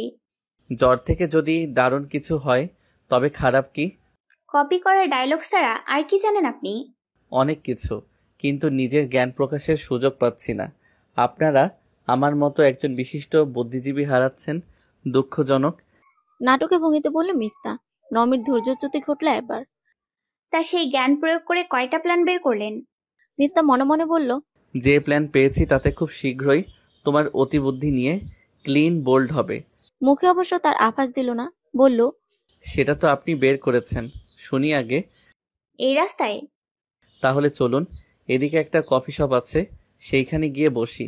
নওমি প্রায় আটকে উঠে বলল, একদম না, এবার আর এসবে না। একটা নির্জন জায়গায় যাব। আমার বেশ পছন্দের জায়গাটা। সেখানে পরিচিত কারোর সাথে দেখা হবার সম্ভাবনা নাই। কি ব্যাপার বলুন তো? মিফতা সন্দিগ্ধ গলায় প্রশ্ন করল। কিসের ব্যাপার? এই যে নিজের প্রিয় জায়গায় আমাকে নিয়ে যেতে চাইছেন। প্রিয় জায়গায় তো মানুষ প্রিয়জনকে নিয়ে যাইতে পছন্দ করে। অপ্রিয় থেকে প্রিয় যেন না হন, সেটার জন্যই নিয়ে যাচ্ছি। বেশি না ভেবে চলুন তো। তারা দিল নওমি। পায়ে হেঁটেই যাচ্ছে ওরা। হাঁটতে হাঁটতে মিফতা জিজ্ঞেস করলো, প্রতিশোধ হিসেবে কি নাম পেলাম? এফিডেভিট করার জন্য যোগাযোগ শুরু করা যায় কিনা ভাবছি। নওমি উত্তর দিল না। সে আজ ভীষণ ফোকাসড। আগে কাজের কথা বলতে হবে, নইলে দেখা যাবে ঝগড়া করতে করতে আসল কথা বলার সময়ই পেল না। জায়গাটা আসলেও চমৎকার। লেকের ধারে আজ তেমন লোকজন নেই। চারপাশে গাছপালায় ভরা। সূর্য লালচে হতে শুরু করেছে। সেই আলো নওমির মুখে এসে পড়ছে। বাতাসে মেয়েটার অবাধ্য চুলগুলো উড়ছে। মিফতার আচমকা মনে হলো, সে যদি চুলগুলো নিজের হাতে ঠিক করে দিতে পারত। মনকে কষে চড় দিয়ে নিজেকে সে ভাবনা থেকে বের করে নিয়ে এলো। অমন অদ্ভুত খেয়াল হঠাৎ কেন এলো ওর মনে? নওমি ডান হাতে বাতাসে এলোমেলো নিজের অবাধ্য চুলগুলো কানের পেছনে গুজে দিতে দিতে বলল, আপনি কি আমার সাথে আছেন নাকি আপনার মধ্যে ঘাপলা আছে? মিফতা থতমত খেয়ে গেল। এই মেয়ে মাইন্ড রিড করতে জানে নাকি? পরক্ষণে নিজেকে সামনে নিয়ে পাশের বেঞ্চিতে হেলান দিয়ে বসে দুই হাত ছড়িয়ে দিল দুদিকে। আয়সী ভঙ্গিতে বসতে বসতে মনে মনে নিজেকে শাসিয়ে নিল। এই ধুরন্ধর মেয়ে তোকে বাজিয়ে দেখতে চাইছে মিফতা। একটু রয়ে সয়ে বুঝে শুনে কথা বলতে হবে কিন্তু। এরপর নওমির দিকে তাকিয়ে মিফতা বলল, কিসের ঘাপলা বুঝলাম না। এই যে ওপরে ওপরে ভাব ধরছেন আপনি বিয়ে করতে রাজি নন, কিন্তু মনে মনে ঠিকই কবুল বলার জন্য একবার বাড়িয়ে রেখেছেন। নওমির অন্তর্ভেদী দৃষ্টির সামনে নার্ভ ধরে রাখা মিফতার জন্য ভীষণ কঠিন হয়ে দাঁড়ালো। তবুও সামলে নিতে পারলো। এত সহজ না। মিফতা, টোপ গেলে না, ছিপ ফেলতে থাকো, লাভ নাই। নিজেকে চাঙ্গা করতে মনে মনে আবারও কথাগুলো আওড়ালো সে। এরপর বলল, আপনার এই অহেতুক সন্দেহের কারণ কি? মিফতার ছড়িয়ে রাখা বাম হাত যে পর্যন্ত ঠেকেছে তার থেকেও খানিকটা দূরত্ব রেখে বেঞ্চিতে বসে নওমি বলল, আপনাকে কতটা বিশ্বাস করা যায় ভাবছি। তাহলে আমি চললাম। শুধু শুধু ডেকে আনছেন কেন? তার চাইতে দুইজন কবুল বলে ফেলি, তারপর একসাথে সংসার করি। নওমি এবার বলল, এমন ওভার রিয়েক্ট করার দরকার কি? আমাদের দুজনেরই যেহেতু একটাই প্রবলেম, আমাদের ডিসকাশনের মাধ্যমে এটা সলভ করা লাগবে। মিফতা দম ফাটানো হাসিটুকু সন্তর্পণে গোপন করলো। এরপর আরেকবার আয়েশ করে হেলান দিয়ে আগের মতো হাত ছড়িয়ে দিল। পায়ের উপর আরেক পা দিয়ে সেটা সামনে বাড়ানো ছিল। এবার পা দুটো তুলে দিল সামনের গোছের সাথে, হাই তুলে বলল, বলুন দেখি এবার। বলবো, তার আগে আপনি সোজা হয়ে ভদ্রভাবে বসুন। কেন? এখানে অভদ্রের মতো কি দেখলেন? এই যে একটা মেয়ে আপনার পাশে বসে আছে, আর আপনি হাত পা ছড়িয়ে এভাবে বসে আছেন, লজ্জা লাগছে না? আশ্চর্য, লজ্জার কি হইল? তাই তো বুঝলাম না। আমি যথেষ্ট শালীনভাবে বসে আছি, পোশাক পরিচ্ছদ ঠিকঠাক আছে। আপনার সাথে এসব কথা বলে বৃথা। সবকিছুর একটা ম্যানারিজম আছে। কখন কোথায় কিভাবে বসতে হয় তারও একটা ম্যানারিজম আছে। এত বড় দামড়া হয়েছেন, এইসব শিখেন নাই? একটা কাজ কইরেন, ম্যানারিজম বিষয়ক শিশু শিক্ষার ধরনের কোনো বই থাকলে আমারে গিফট কইরেন। না থাকলে আপনি নিজে লিখবেন একটা A4 সাইজ কাগজে। ঝামেলা শেষ। নওমীর পরিকল্পনা বাস্তবায়নের জন্য এখন সবচেয়ে বেশি প্রয়োজন মিফতার সাহায্য। তবে এই ঘাটতেরা গবেট রাজি হবে কিনা যথেষ্ট সন্দেহ আছে। একবার রাজি করাতে পারলে কেল্লা ফতে। ঠিক আছে, আমাকে কাগজ কিনে দিন। আপনি এত কৃপণ? না, আমি তো বেই। অপাত্রে দান করা পছন্দ করি না। নওমীর কথায় স্মিত হেসে মিফতা বলল, আপনার ম্যানারের লেসন দেয়া শেষ হলে কাজের কথা বলতে পারেন। নওমী খানিকটা ইতস্তত করছিল, এরপর বলল, দেখুন, সমস্যায় যেহেতু আমরা পড়েই গেছি, আপনি সেদিন বলেছিলেন বিয়ে ভাঙতে আপনি যে কোনো কিছু করতে প্রস্তুত। একজন আরেকজনের নামে বদনাম করে, মানে অপছন্দের কথা আর কি, তাদের জানিয়ে লাভ হয়নি। আমরা যেহেতু আগে মিথ্যা করে হলেও জানাইনি যে আমাদের পছন্দের মানুষ আছে, তাই এখন সেটা বললেও লাভ হবে না, তাই না? মিফতা এবার সোজা হয়ে বসেছে, মনোযোগ দিয়ে শুনছে। মাথা নেড়ে সম্মতি প্রকাশ করলো সে। নওমী আবার বলতে শুরু করলো, একটা সহজ সমাধান আছে, তবে আপনাকে একটু অ্যাক্টিং করতে হবে। কেমন? ধরুন আমরা দুজনেই বললাম যে আমাদের আপত্তি নেই। এরপর আপনি হুট করে একটা বড়সড় অ্যামাউন্টের যৌতুক চাইলেন। এইটুকুই আপনার কাজ। দেখবেন বিয়ে কি করে হয়। বিয়ে ভাঙার জন্য 100% গ্যারান্টি যুক্ত। নওমীর গলায় কিঞ্চিত উল্লাসের আভাস। মিফতা ততক্ষণে ছিটকে উঠে দাঁড়িয়েছে, চোয়াল শক্ত করে বলল, আমি কেন যৌতুক চাইতে যাব? আমার কি আত্মসম্মান নাই? মেরুদণ্ড নাই? এবার নওমী উঠে দাঁড়িয়ে বলল, এত উত্তেজিত হইতেছেন কেন? আরে সত্যি সত্যি চাইবেন নাকি? আমাদের বিয়েটা ভাঙলে আমার ফ্যামিলির কেউই আপনার খোঁজও করতে যাবে না আর কোনোদিন। তাই নো টেনশন।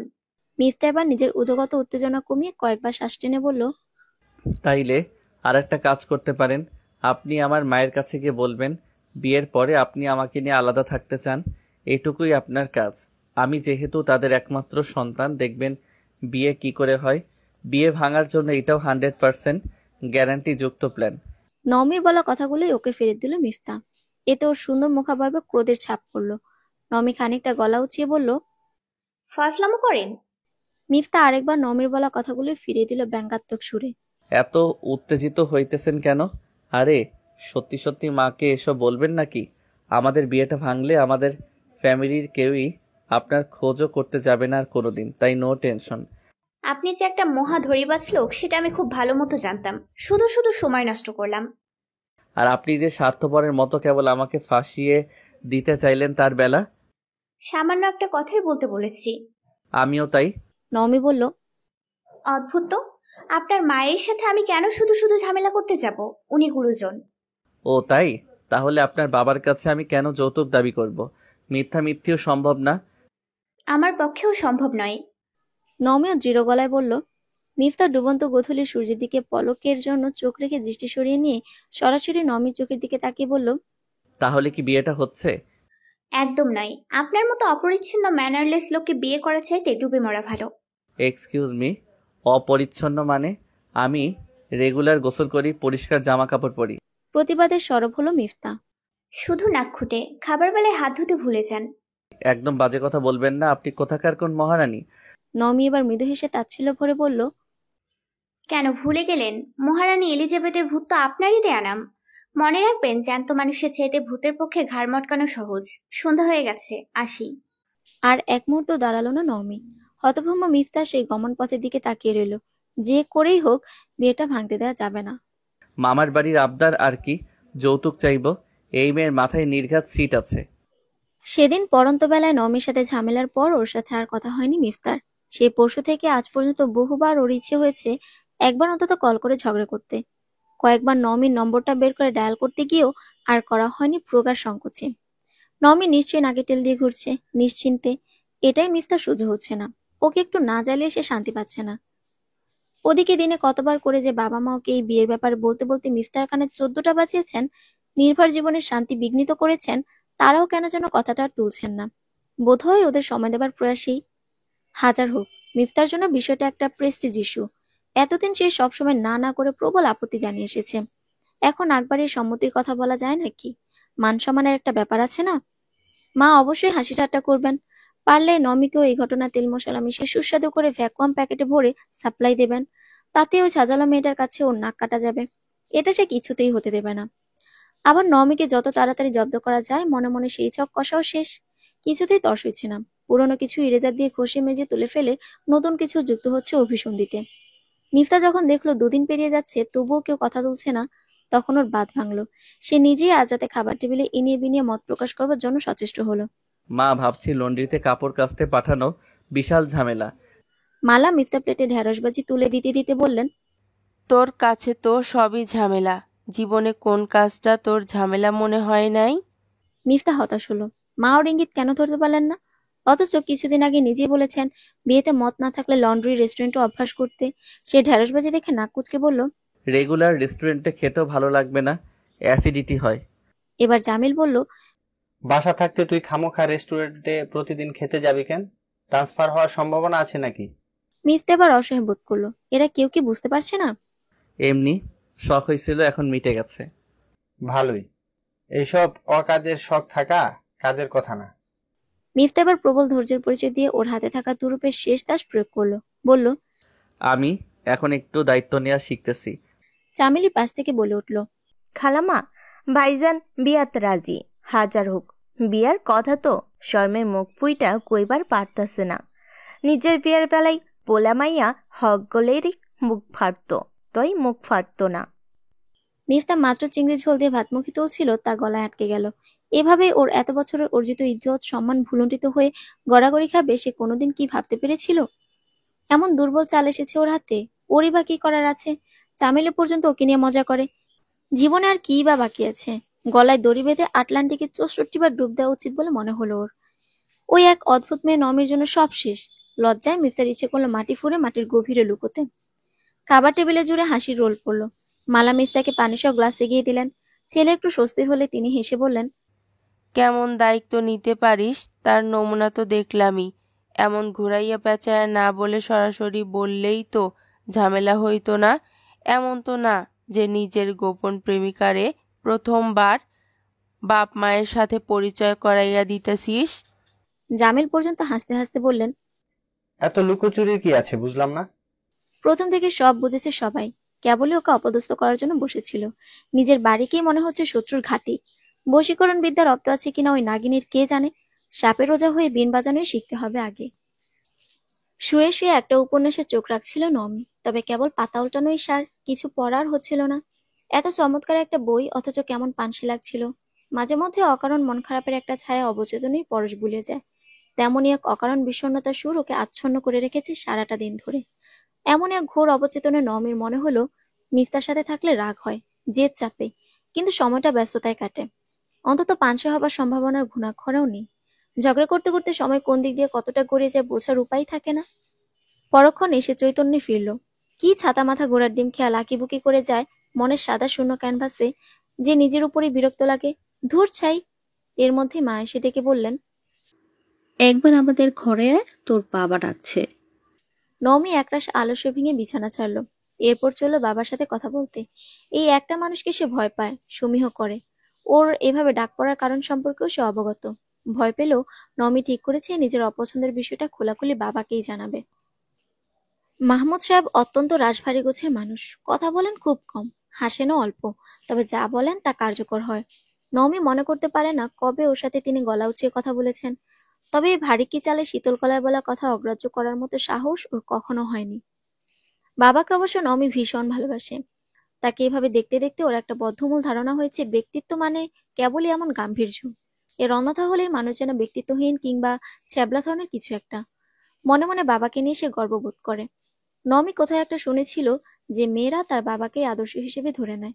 জীবনসঙ্গী হিসেবে তেমন ব্যক্তিত্বের কাউকেই নাকি কল্পনা করে অবচেতনে। কথাটার সত্যতা সম্পর্কে সে সন্দিহান হলেও ফেলে দিতে পারে না। নমি এসে দেখলো বাবা বারান্দায় চেয়ারে বসে চায়ের কাপে চুমুক দিচ্ছেন। নৌমি, এসো মা, এখানে বসো, কথা আছে। তার পাশের চেয়ারে বসতে ইঙ্গিত করে বললেন মাহমুদ। নওমি গুটি গুটি পায়ে এগিয়ে এসে বসলো। বাবা ওদের দুই ভাই বোনকেই তুমি বলে সম্বোধন করেন। বলো বাবা। তিনি লম্বা চুমুকে চা শেষ করে ছোট্ট টি টেবিলে অ্যাস্ট্রের পাশে কাপটা রেখে নওমির দিকে তাকিয়ে বললেন, দেখো মা, তুমি বড় হয়েছো, স্বাভাবিকভাবেই এখন তোমার বিয়ের কথাবার্তা চলছে। সব মানুষই চায় তার সন্তানকে যার হাতে সঁপে দেবে সে যেন সৎ হয়। সততার চাইতে বড় গুণ আর নেই, এটা তো স্বীকার করো।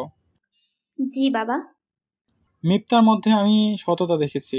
দেখো, জগতের প্রত্যেকটা মানুষই কিন্তু দোষে গুণের সমন্বয়ে তৈরি। হয়তো কিছু কারণে মিথ্যাকে তোমার পছন্দ হয়নি। সব মানুষের মধ্যেই ত্রুটি রয়েছে, আবেগ যেহেতু আছে, ভুল তো হয়েই যায়, তাই না? তোমার ওকে কেন পছন্দ নয় বলো তো? নওমি এবার খানিকটা নড়ে চড়ে বসলো। মনে হচ্ছে বাবা ওর কথা ধর্তব্যে নিতে চাইছেন। সে নিজের কথাগুলো মনে মনে গুছিয়ে নিয়ে বলল, তুমি নিশ্চয়ই আমার ভালোভাবেই সিদ্ধান্ত নিয়েছো, কিন্তু আমি যার সাথে সারা জীবন থাকবো তার সাথে আমার মেন্টালিটি যদি আকাশ পাতাল ফারাক হয়, তবে একসাথে থাকা সম্ভব? শুধু এটাই কারণ? নওমি নাক খোটার কথা কিংবা অন্যান্য ত্রুটির কথা বলতে পারল না, তবে বলল, আরো কিছু কারণ আছে। মা, ভাইয়া আর ভাবিকে বলেছি।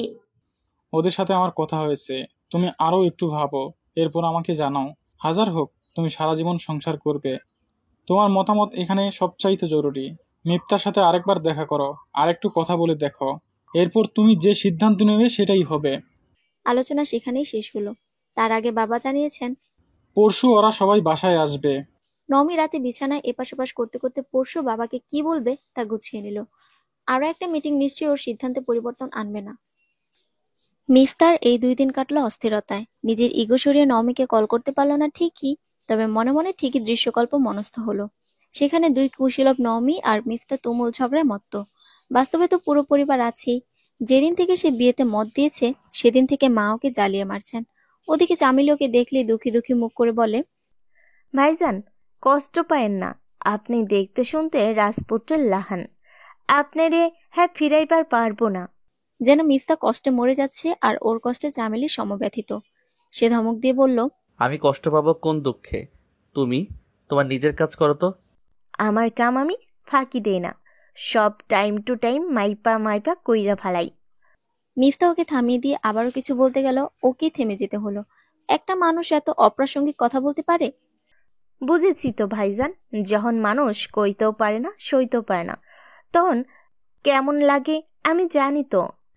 মিফতা বসার ঘর থেকে উঠে নিজের ঘরে চলে গিয়ে দরজা বন্ধ করে দিল। ওর মনে হলো নওমি যেন কোথাও থেকে সব দেখছে। অট্ট হাসছে সে মিফতাকে ফোরন কেটে বলছে, কি সাপুরে মহাশয়, বিন বাজানো শিখতে গিয়ে তো দেখি আপনিই বিনের তালে নাচতেছেন। মিফতার ইচ্ছে করলো মাথার খুলি থেকে মস্তিষ্ক বের করে ধুয়ে নওমির অস্তিত্ব পরিষ্কার করে ফেলে। যদি মস্তিষ্ক থেকে মেয়েটাকে ব্লক করতে পারতো কিছুদিনের জন্য। এত জ্বালাচ্ছে কেন? আশ্চর্য, সামনে না থেকেও কেমন দৌড়ের উপরে রেখেছে। ফাজিলের ফাজিল একটা মেয়ে। ওকে এভাবে দেখলে নির্ঘাত হাসবে নওমি। চায়ের কাপে চুমুক দিতে গিয়ে ঠোঁট পুড়ে গেলে হাসি বের হয় কিভাবে দেখা যেত। পরক্ষণে এমন বদদোয়া তুলে নিল, মেয়েটাকে হাসলে ভারী মিষ্টি লাগে। নমির হাসিটা খরতপ্ত ঊষর ভূমির বুকে প্রাণ শীতল করা এক পশলা বৃষ্টির মতোই মায়াময়, যে শীতলতা মিফতাকে প্রশান্তি দেয়। সেই হাসি নষ্ট হয়ে যাক সে তা চায় না। অতটা হৃদয়হীন মিফতা নয়, বরং হৃদয়ে তালাবদ্ধ প্রকোষ্ঠের আগল সে খুলে দিল। ঝিরি ঝিরি বৃষ্টির মতো যেন সেখানে জল জমতে শুরু করলো। বৃষ্টি স্নাত প্রশান্তি মাখা জল, সে জলে যেন নওমি আরো বেশি করে সেধিয়ে গেল মিফতার হৃৎপিণ্ডে। মাকে মিফতা রাজি করিয়েছিল, এখনই যেন নওমিদের বাড়িতে ওর সম্মতির কথা না জানানো হয়। মা 2 দিন সময় দিয়েছিলেন, আজ পুরো পরিবার নওমিদের বাসায় যাবে। এবার যাবার আগে মিফতা প্রথমবারের মতো নিজের পোশাক পরিচ্ছদ নিয়ে সচেতন হলো। ওর কাছের বন্ধু সায়ানকে ডেকে এনেছে। ওকে বারবার জিজ্ঞেস করছিল, দেখ না দোস্ত, মানাইছে? আকাশি কালা শার্টটা বেশি মানাইতো নাকি এইটা? সায়ন বলল, এত কনফিউশন থাকলে পাঞ্জাবি পরে যা। লাভ ইউ দোস্ত। মিফতা 2-3টা পাঞ্জাবি পরে ট্রায়াল দিয়ে হালকা সবুজ রঙের একটা পাঞ্জাবি পরলো। এটাই সবচাইতে ভালো মানাচ্ছে আজ। হাতে ঘড়ি পড়ছিল। সায়ন ভেতরে এসে বসতে বসতে বলল, তুই তো বিয়েটা করতে চাইতেছিলি না, এখন এমন মেকআপ শেকআপের কাহিনী কি? মিফতা চুলে চিরুনি চালাতে চালাতে বলল, আগে চাই নাই বলে যে কোনোদিন চাইতে পারবো না এমন কোনো রুলস আছে নাকি শালা? আমি কি সন্ন্যাস ব্রতের পণ করছিলাম? সেটা ঠিক আছে, কিন্তু যারে 2 দিন আগে গালাগালি করলি তারে দেখতে যাবার এত ঘটা? শোন, আগে অসহ্য লাগতো, মানুষের অনুভূতি বদলায় না, আমারও বদলাইছে। ওরে পছন্দ করিস? এবার মিফতা খানিকটা থমকালো। নওমিকে সে সর্বদা অনুভব করেছে ইদানিং।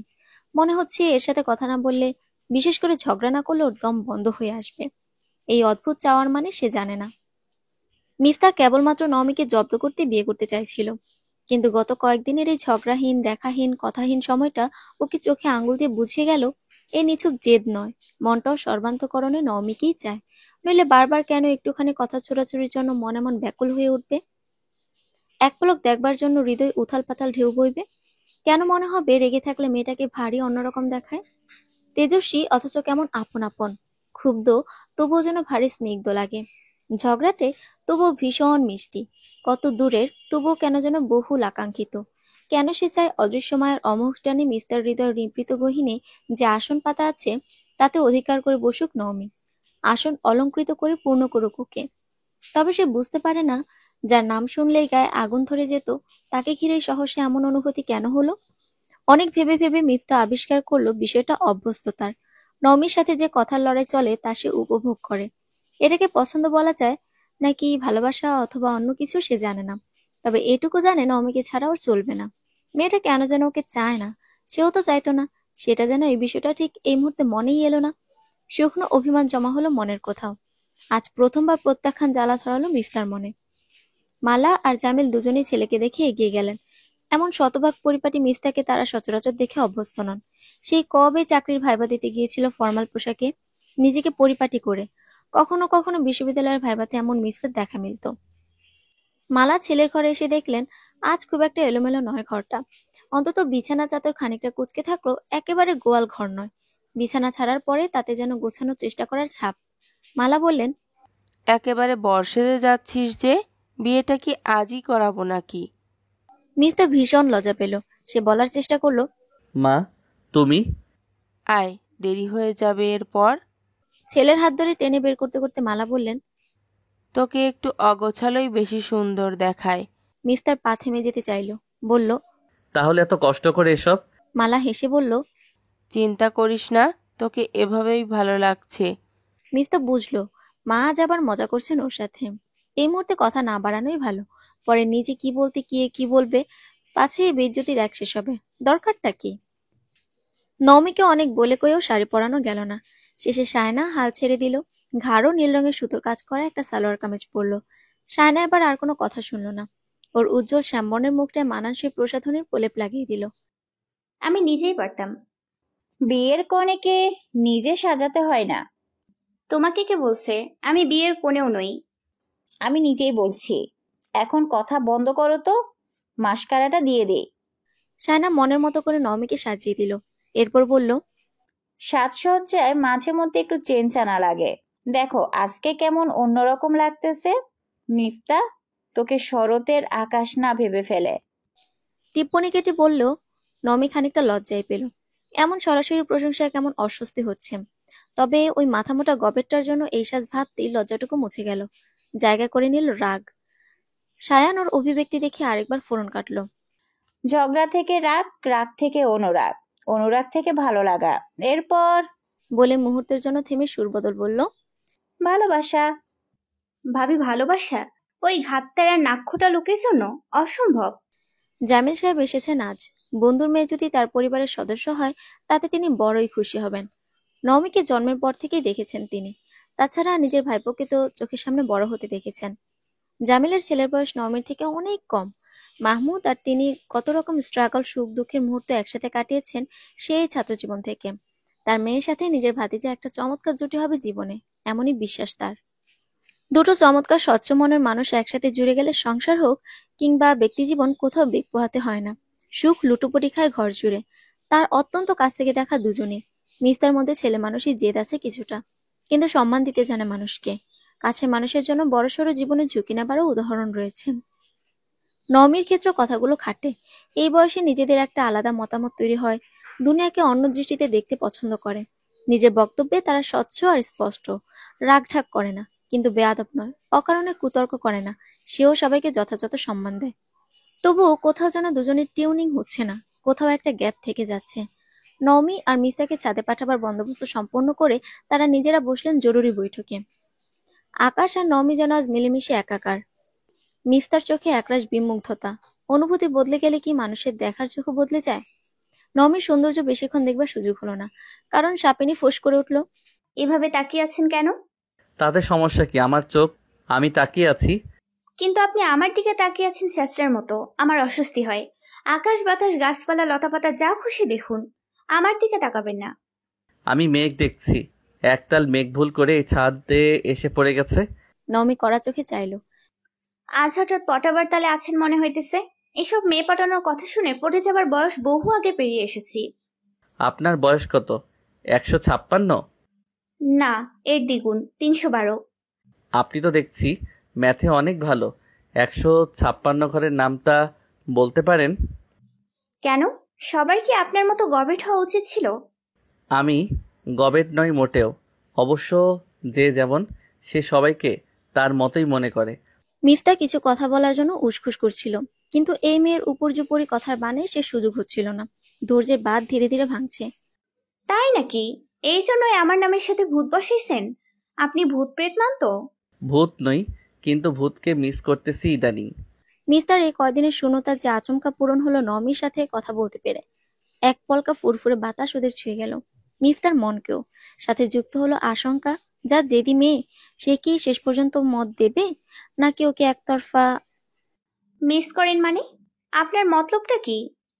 নমি সরসে বলে উঠল। মিফতা কিঞ্চিত ঘাবড়ে গেল ওর এমন প্রতিক্রিয়ায়। এরপর হৃৎপিণ্ডের ঢিপ ঢিপ শব্দকে উপেক্ষা করে বলল, আরে বুঝলেন না, আপনি যে পরিমাণ ঝগড়াটে, যখন কথা বলেন মনে হয় ব্রেইনের মধ্যে বুলডোজার চলে। আপনি আশেপাশে না থাকলে শান্তি শান্তি লাগে, ওই অশান্তি মিস করি আর কি। নমি সরসে বলে উঠল, আমি বাচ্চা মেয়ে না।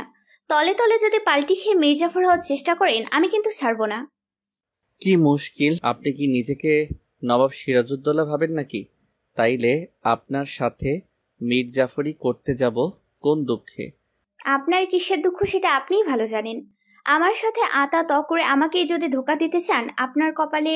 মিফতা মনে মনে আওড়ালো, আমার কপালে এমনিতেও ভোগান্তি আছে, অমনিতেও আছে। আপনি আমার জীবনে এলেও দুর্গতি, না এলেও অপ্রাপ্তি। কোন দিকে যে যাই আল্লাহ। এই কথাটা মুখে বলার জন্য যতটা সাহস সঞ্চিত থাকা প্রয়োজন, ততটা মিফতার ভান্ডারে আজ ছিল না বলে বলা হলো না। সে বলল, আচ্ছা, এসব থাক না হয়। সেদিন আপনার প্রিয় জায়গায় নিয়ে গেলেন, ঋণ রাখতে নেই, তাই আমার পছন্দের জায়গায় আপনাকে নিয়ে যেতে চাই। আমার এসব বাহানা দিয়ে লাভ নাই। আপনার সমস্ত ঋণ মৌকুফ করা হলো। আপনি মওকুফ করলেই আমি মানব কেন? আমার মাশাল্লাহ, এত বড় কলিজা দিছে আল্লাহ, ভিক্ষা নেব কেন? নমিকে রাজি করাতে বেগ পোহাতে হবে সেটা মিফতা আগে থেকেই জানতো। তবে হাল ছাড়া মানুষ সে নয়, সে চাইছে আর একটু চেনাশোনা হোক। কি আশ্চর্য, আমি বললাম তো এসবের দরকার নেই। আপনার ভুজুং ভুজুং আমি বুঝতে পারতেছি। দেখেন, এত সন্দেহ বাতিক থাকলে তো হয় না, তাই না? আমরা জীবনের পথে কয়েক পা হলেও পাশাপাশি হাঁটছি। হয়তো আমাদের আর কখনো দেখা নাও হইতে পারে। আমার পক্ষ থেকে এই আবদারটুকু রাখুন প্লিজ। নমি গভীর ভাবনায় নিমগ্ন হয়ে রইল বেশ কিছুক্ষণ। আকাশ ভেঙে বৃষ্টি ঝরার আয়োজন চলছে। মিফতা অধীর আগ্রহে অপেক্ষা করছে সম্মতির জন্য। নিজেকে শেষবার প্রমাণ করার জন্য শতভাগ চেষ্টা করতে পিছুবার সে হবে না। নমি বুঝতে পারছে মিফতার মন উল্টো পথে হাঁটছে। সে বোকা নয় যে এভাবে ঘুরতে যাবার আহ্বানের মানে ধরতে পারবে না। সে জানে এভাবে মিফতা নিজেকে প্রকাশ করবে না। নমি রাজি হলো ওকে হাতে নাতে ধরার জন্য। স্পষ্টবাদিতা ওর পছন্দ। এমন করে মুখে এক মনে আর এক ধরনের কপটতায় ভারী রাগ হয়। প্রথমে তো ঠিকই ধেই ধেই করে নাচতে নাচতে বলেছে, আপনার যেমত আমারও তাই, এই বিয়ে করব না। এখন এই সহসা মত পরিবর্তন একটা বার্তাই ওকে দিল, তা হলো ইগো। প্রত্যাখ্যান মানতে না পেরে মরিয়া প্রচেষ্টা, এছাড়া অন্য কিছু নয়। ওদের যে ধরনের কথাবার্তা হয়েছে তাতে মিফতার মতো ছেলে টুপ করে প্রেমে পড়তে এটা সে ঘুণাক্ষরেও বিশ্বাস করে না। এই কারণটা বাবাকে বললে তিনি যেহেতু ওকে মতামত জানানোর সুযোগ দিয়েছেন, তিনি নিশ্চয়ই মানবেন। এবার বাসায় বলে দেবো তাহলে। নমি সম্মতিসূচক এই কথায় মিফতার ভীষণ নির্ভর লাগলো ভেতরটা। নিজেকে ফিরে পেয়ে স্বভাবসুলভ ভঙ্গিতে বলল, হ্যাঁ, বলাই আছে সবাইকে। আমার সাথে অভিসারে যাবার প্রস্তাব দেইনি কিন্তু। নমি বলল, ফালতু কথা না বলে খাবার হজম হয় না আপনার? না, ডাইজেস্টিভ সিস্টেমে গড়বড় আছে মনে হয়। একদিন হজমি খেতে বললেন না, মনে নাই? খাওয়া হয় নাই আর। আমি কিনে দেবো নে, তাও রোগশোক হেলাফেলা করতে নাই। পরে দেখা গেল খাওয়া দাওয়া বন্ধ হয়ে গেল আপনার। মিফতা একগাল হেসে বলল, আমি ভাবলাম আপনি কিপটে, সাথে আমাকে নিয়ে একেবারেই ভাবেন না। দুটো ধারণাই দেখি ভুল। জীবনে প্রথমবার প্রেডিকশনে ডাব্বা পাইছি। নমি এতক্ষণে যেন ছন্দ ফিরে পেল, বলল, প্রথমবার? আমি ভাবলাম হরহামেশাই বুঝি আপনি ডাব্বা মারেন। আরে না, আমাকে নিয়ে এত উচ্চ ধারণা পোষণ করার জন্য ধন্যবাদ। এত ডাব্বা পাইলে ডাব্বার একটা ফ্যাক্টরি খুলতাম, জনে জনে বিলি করে কোটিপতি হইতে পারতাম। সেইটাই আপনার জন্য সাইটেবল প্রফেশন হইতো, ডাব্বার ফেরিওয়ালা। আমার প্রফেশন নিয়েও ভাবতেছেন দেখে ভালো লাগলো। মাঝে মাঝে একটু জনসেবা করতে হয়, ধরে নিন এটা একটি জনকল্যাণমূলক ভাবনা। নমির কথা পাল্টা উত্তর দেবার জন্য মুখ খুলছিল মিফতা, কিন্তু প্রকৃতি সহায় হলো না। মেঘের আয়োজন সম্পন্ন হয়েছে, বৃষ্টি পড়তে শুরু করলো। নীরব সিঁড়িতে এসে ডাকলো ওদের। মিফতার মনে গড়ার প্রত্যাশা, অন্যদিকে নমির মনে ভাঙার। ভিন্ন দুজন মানুষ সম্পর্ক নিয়ে ভিন্ন দুটো চাওয়ার সমীকরণ নিয়ে সিঁড়ি বেয়ে নামছিল। ভাঙা গড়ার নেশায় মেতে থাকা দুটো হৃদয় প্রতীক্ষায় রইল শেষের কিংবা শুরুর। শূন্য ছাদটা ভিজছিল তুমুল বৃষ্টিতে। মিফতা ধোপদুরস্ত পোশাকে সজ্জিত হয়েছে, একটু পরেই বেরোবে। এই মুহূর্তে মালা এসে বললেন, বাবু, বের হওয়ার আগে বাজার থেকে কাঁচা মরিচ আর কিছু সবজি কিনে দিয়ে যাস তো। মিফতা ড্রেসিং টেবিলের সামনে দাঁড়িয়েছিল, ঘুরে মালার দিকে তাকিয়ে বলল, ঠিক আছে মা, আসার সময় নিয়ে আসবো। মালা বললেন, আসার সময় মানে? সবজি বাদ দিলাম, মরিচ ছাড়া তো রান্না হবে না। এখন দেখলাম বাসায় কাঁচা মরিচ নাই, আমরা দুপুরে না খেয়ে থাকবো নাকি? চামেলি ছুটিতে, তোর বাবার শরীরটাও তেমন একটা ভালো নাই। সে কি, বাবার কি হয়েছে? বয়স হইতেছে না এখন, তুই দিয়ে যা। মিফতা জুতো বের করে পড়ল। আজকের দিনে পরার জন্য গতকাল কিনেছে। মিফতাকে অবশ্য মরিচ কেনার জন্য বাজারে যেতে হলো না, বাসার সামনের গলির মোড়ে সবজির ভ্যান দেখতে পেল। সবজি নিয়ে ফিরছিল, ঠিক তখনই ঘটল অঘটন। ওর কয়েকদিন ধরে প্রস্তুতি নিতে রাখা পোশাকটা কাদা লেগে নষ্ট হয়ে গেল। গত রাতে মুষলধারে চলা বৃষ্টিতে রাস্তার কিঞ্চিত ভাঙা অংশে পানি জমেছিল, সে পানিতেই পা দিয়ে ফেলল। জুতা ভিজে একাকার, প্যান্টও কাদা লেগে গেছে। ফুলবাবু সেজে নমিকে ইমপ্রেস করার প্রথম চেষ্টায় ঘুরে বালি। রাস্তায় বসে পড়ে হাত পা ছুড়ে কাঁদতে ইচ্ছে করলো মিফতার। আজ সময়ের মধ্যে বের হবার ইচ্ছে ছিল, সেই মতো আগে ভাগে তৈরি হয়েছিল, কিন্তু সেটাও হলো না। ওর সাথেই আজ এটা হবার ছিল। মনে মনে বলল, সিনসিয়ার হইতে প্যারা আছে, আমার এলোমেলোই ভালো। তখন এরকম হয় নাই। কোথাকার কে উড়ে এসে ওর জীবনে জুড়ে বসতে যাচ্ছে, তার জন্য কখন যেন অবচেতন মন নিজে থেকে বদলাতেও চাইছে। সময় মেনে তো সে কোনোদিন চলে না, কখনো নিজেকে পরিপাটি রাখতে পারে না। সহসা মিফতা উপলব্ধি করলো সে খুব ধীরে ধীরে বদলে যাচ্ছে। চেনা হৃদয়ে ততোধিক চেনা অলিগলি নিজের কাছেই কেমন অচেনা লাগছে। মনে হচ্ছে এবার প্রত্যাখ্যাত হলে জীবন থেকে কি যেন একটা কিছু হারিয়ে যাবে, যা প্রচ্ছন্ন তবুও প্রভাব বিস্তারী। সে কিছুতেই তা হারাতে চায় না। বুদ্ধি করে আগে ভাগে নমিকে কল করে বলল, আপনি বাসাতে অপেক্ষা করুন একটু, আমি আপনাকে সেখান থেকেই নিয়ে বের হব। আজও? পরে দেখা হলে সমস্যাটা বলছি। বাসা আসার পরে মালা ওকে দেখে বললেন, কি রে, তুই সবজি কিনতে গিয়ে কি ড্রেনের মধ্যে সাঁতার কাটতে চাইছিলি নাকি? এবার মিফতার রাগ হলো। তোমার জন্য হইল, পরে আনলে কি এমন হইতো? সব শুনে মালা বললেন, রাস্তাঘাটে হাঁটতে গিয়ে ঘুমাইলে এরকমই হয়। তোর নিজের অসাবধানতার জন্য উষ্টা খাইছিস, একটু সাবধানে চলবি তো। এখন আবার রেডি হ, আমি তোর শার্ট বের করে দিতেছি। মায়ের বকুনি শুনতে শুনতে আরেকবার গোসল করে তার বের করে দেওয়া অন্য পোশাক পরে তৈরি হলো মিফতা। আশ্চর্য হয়ে খেয়াল করলো সব মিলে সময় লেগেছে মাত্র 38 মিনিট। অন্য সময় আধা ঘন্টা সময় শুধু ওর গোসলেই লাগে। এই যে কাউকে মুগ্ধ করবার যে প্রচেষ্টা, এটাকে কি বলে? ভালোবাসা? জানে না মিফতা। মিফতা নমির বাসার সামনে দাঁড়িয়ে রইল পাক্কা 27 মিনিট। ওকে অবশ্য ভিতরে যেতে বলেছিল, কিন্তু কি এক সংকোচে যেতে পারেনি। এটা তার হবু শ্বশুর বাড়ি, কথাটা মনে হতেই কেমন লজ্জা পেল মিফতা। নমিকে দেখে চোখ সরাতে বেগ পেতে হলো। কচি পাতার মতো সবুজ রঙের একটা শাড়ি পরেছে নমি, চোখে কাজল, ঠোঁটে লিপস্টিক, কপালে একটা ছোট্ট টিপ, কানে ছোট্ট দুল পরা। এতক্ষণ অপেক্ষা করানোর ক্ষোভটুকু হাওয়ায় মিলিয়ে গেল নিমিষেই। এই মেয়ে আগে থেকে এমন মিষ্টি দেখতে, কই আগে তো খেয়াল করেনি। যবে থেকে সিদ্ধান্ত নিয়েছি বিয়েটা করবে, নমিকে ছাড়া চলবে না, তবে থেকে মেয়েটার সৌন্দর্য যেন মিফতার মঞ্জুরি স্নিগ্ধ এক আবেশ ছুঁয়ে দিচ্ছে। ওকে দেখলেই কেমন মন শান্ত হয়ে আসে। নিজের হৃৎপিণ্ডে লাবডুব লাবডুব শব্দ সে নিজের কানে যেন শুনতে পায়। মুখে এই সৌন্দর্যের তারিফ করবার মতো সাহস হয় না, তবে এখনই ধরা দিতে নারাজ মিফতা। তাই স্বভাবসুলভ বাকপটুতা ধরে রাখতে বলল, আমি প্রায় ঘন্টাখানেক দেরি করে আসলাম, আর আপনার সাজই শেষ হলো না। নমি বলল, আপনি ছেলে হয়ে যদি সাজতে এত টাইম লাগান, মেয়েদের স্বাভাবিক তাহলে তার দ্বিগুণ টাইম লাগবে। মিফতা কাদায় মাখামাখি হবার গল্পটা এড়িয়ে গেল। জেনে শুনে ছুরির নিচে কে গলা বাড়িয়ে দেয়? সে তো কাঠ বোকা নয়। ছেলে হলে সাজসজ্জা করা অন্যায় নাকি? কথাটা আপনি আগে তুলেছেন। আরেকটা কথা, শাড়িটা মা আর ভাবির জেদের জন্য পরলাম, অন্য কিছু নাই। সে আমি জানি, চলুন যাওয়া যাক। ওরা সিএনজিতে উঠে বসলো। মিফতার অবশ্য রিক্সা নিতে ইচ্ছে করছিল, কিন্তু নওমিকে এই প্রস্তাব করার সাহস সঞ্চয় করে উঠতে পারেনি। সামনে অনেক দূর পর্যন্ত বিস্তৃত কাশফুলের সারি, উপরে প্রগাঢ় নীল আকাশ, তাতে সাদা সাদা মেঘ ভেসে বেড়াচ্ছে। নওমির চমৎকার লাগলো জায়গাটা। সে নিজের মুগ্ধতা প্রকাশও করলো। চমৎকার, আপনার প্রিয় জায়গাটা আসলেই সুন্দর। তাহলে ঋণ মওকুফ করলেন? করলাম। হেসে বলল নওমি। যাক, বাঁচলাম। হাত ছেড়ে বলল মিফতা। নওমি হাত বাড়িয়ে রেখেছে, কাশফুল ছুঁয়ে ছুঁয়ে হাঁটছে। ওর মুখে এমন দীর্ঘস্থায়ী হাসির রেখা দেখেনি মিফতা। হাঁটার গতি স্লথ করে সে নওমিকে দেখছিল কেবল। এক ঝাঁক সবুজ পাতা যেন একসাথে জড়িয়ে ওর সামনে দিয়ে হাঁটছে। আচমকা বাতাসে আঁচল উঠছে, বেসামাল চুল উঠছে নওমির। নওমি ঘুরে ওর দিকে তাকিয়ে বলল, এখানে আশেপাশে বাড়ি করলে ভালো হতো। যতদিন কাশফুলের মৌসুম থাকবে ততদিন প্রতি বিকেলে এখানে আসতাম। সাথে আমাকে রাখবেন? ধরেন বাড়িটা আমাদের হতো দুজনের। নওমি থমকে দাঁড়ালো। হাসি ম্লান হয়ে ভীষণ সিরিয়াস হয়ে উঠল মুখভঙ্গি। এরপর মিফতার দিকে খানিকটা এগিয়ে এসে বলল, আমি আগেই সন্দেহ করেছিলাম, ঠিক মিলে গেল। এমন লুকোছাপা করলেন কেন? ভেবেছিলেন আমার মনের কথা জেনে নিয়ে সেটাকে আমার বিরুদ্ধে ব্যবহার করবেন? আমি কিছুই বুঝবো না, আমি ঘাস খাই। মিফতা আজ স্বভাবসুলভ ভঙ্গিতে উত্তর দিল না, বরং সমঝোতা করার উদ্দেশ্য নিয়ে বলল, নমি, আপনি ভুল বুঝছেন, একবার আমার কথাটা শুনেন। ইচ্ছে করতেছে না, আমি ফিরবো। আপনি আসবেন? মিফতার মন জুড়ে অভিমান গ্রাস করল। সে আর নিজেকে প্রকাশ করতে পারল না। ক্ষণকালের জন্য চারপাশের অপার সৌন্দর্য অবলোকন করে নিজেকে ধাতস্থ করে বলল, ঠিক আছে, চলুন, আমরা একসাথে এলাম, একসাথেই ফেরা উচিত। আমার কথা রাখতে এখানে এসেছেন। যে কারণেই আসি, ফেরার সিদ্ধান্তটা আমার। আপনি নাও ফিরতে পারেন।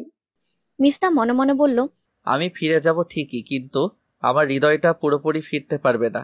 সেটার অনেকটা আপনার অগোচরে, সন্তর্পণে আপনার হৃদয়ে মিশে গেছে। আজকের মতো এমন বুক ভাঙা কষ্ট মিফতার কখনো হয়নি। এই তো দুদিনের কথা, তবুও অনুভূতিটা কি করে এমন শক্তিশালী হলো? মন ভাঙার ব্যথার এত প্রাবল্য কেন? চলুন, অস্ফুট স্বরে বলল মিফতা। রাস্তার পাশে দাঁড়িয়েছিল নওমি আর মিফতা। এদিকে যদি যানবাহন পাওয়া না যায়, সেজন্য যে সিএনজিতে এসেছে তাকেই থাকতে বলেছিল। এখন কল দিতেই জানালো আশেপাশে আসছে সিএনজি নিয়ে। নওমির ভালো লাগছে না একেবারে। ওর কঠোর প্রত্যাখ্যান এভাবে নীরবে সহ্য করলো কেন মিফতা, এটা বোধগম্য হচ্ছে না, মানতেও পারছে না। প্রত্যুত্তরে সেও বরাবরের মতোই কিছু করা কথাই আশা করছিল মিফতার কাছ থেকে। তবে কি সত্যি ঘাটতেরা গোছে ছেলেটাকে ভালোবেসে ফেলেছে? আচমকা রাস্তায় চোখ গেল নওমির। একটা 4-5 বছরের বাচ্চা রাস্তার মাঝখানে দৌড়ে চলে গেছে। উল্টো দিক থেকে একটা গাড়ি আসছে তুমুল গতিতে। নওমি একটু দূরে ছিল। সে ছুটে আসতে গিয়ে দেখলো মিফতা ততক্ষণে মাঝ রাস্তায় চলে গেছে। শ্বাসরোধ করে অপেক্ষা করছিল নওমি। চিৎকার করে মিফতাকে সাবধান করতে চাইছিল। গলার স্বর সেই অবধি পৌঁছাতে পারলো কিনা জানে না।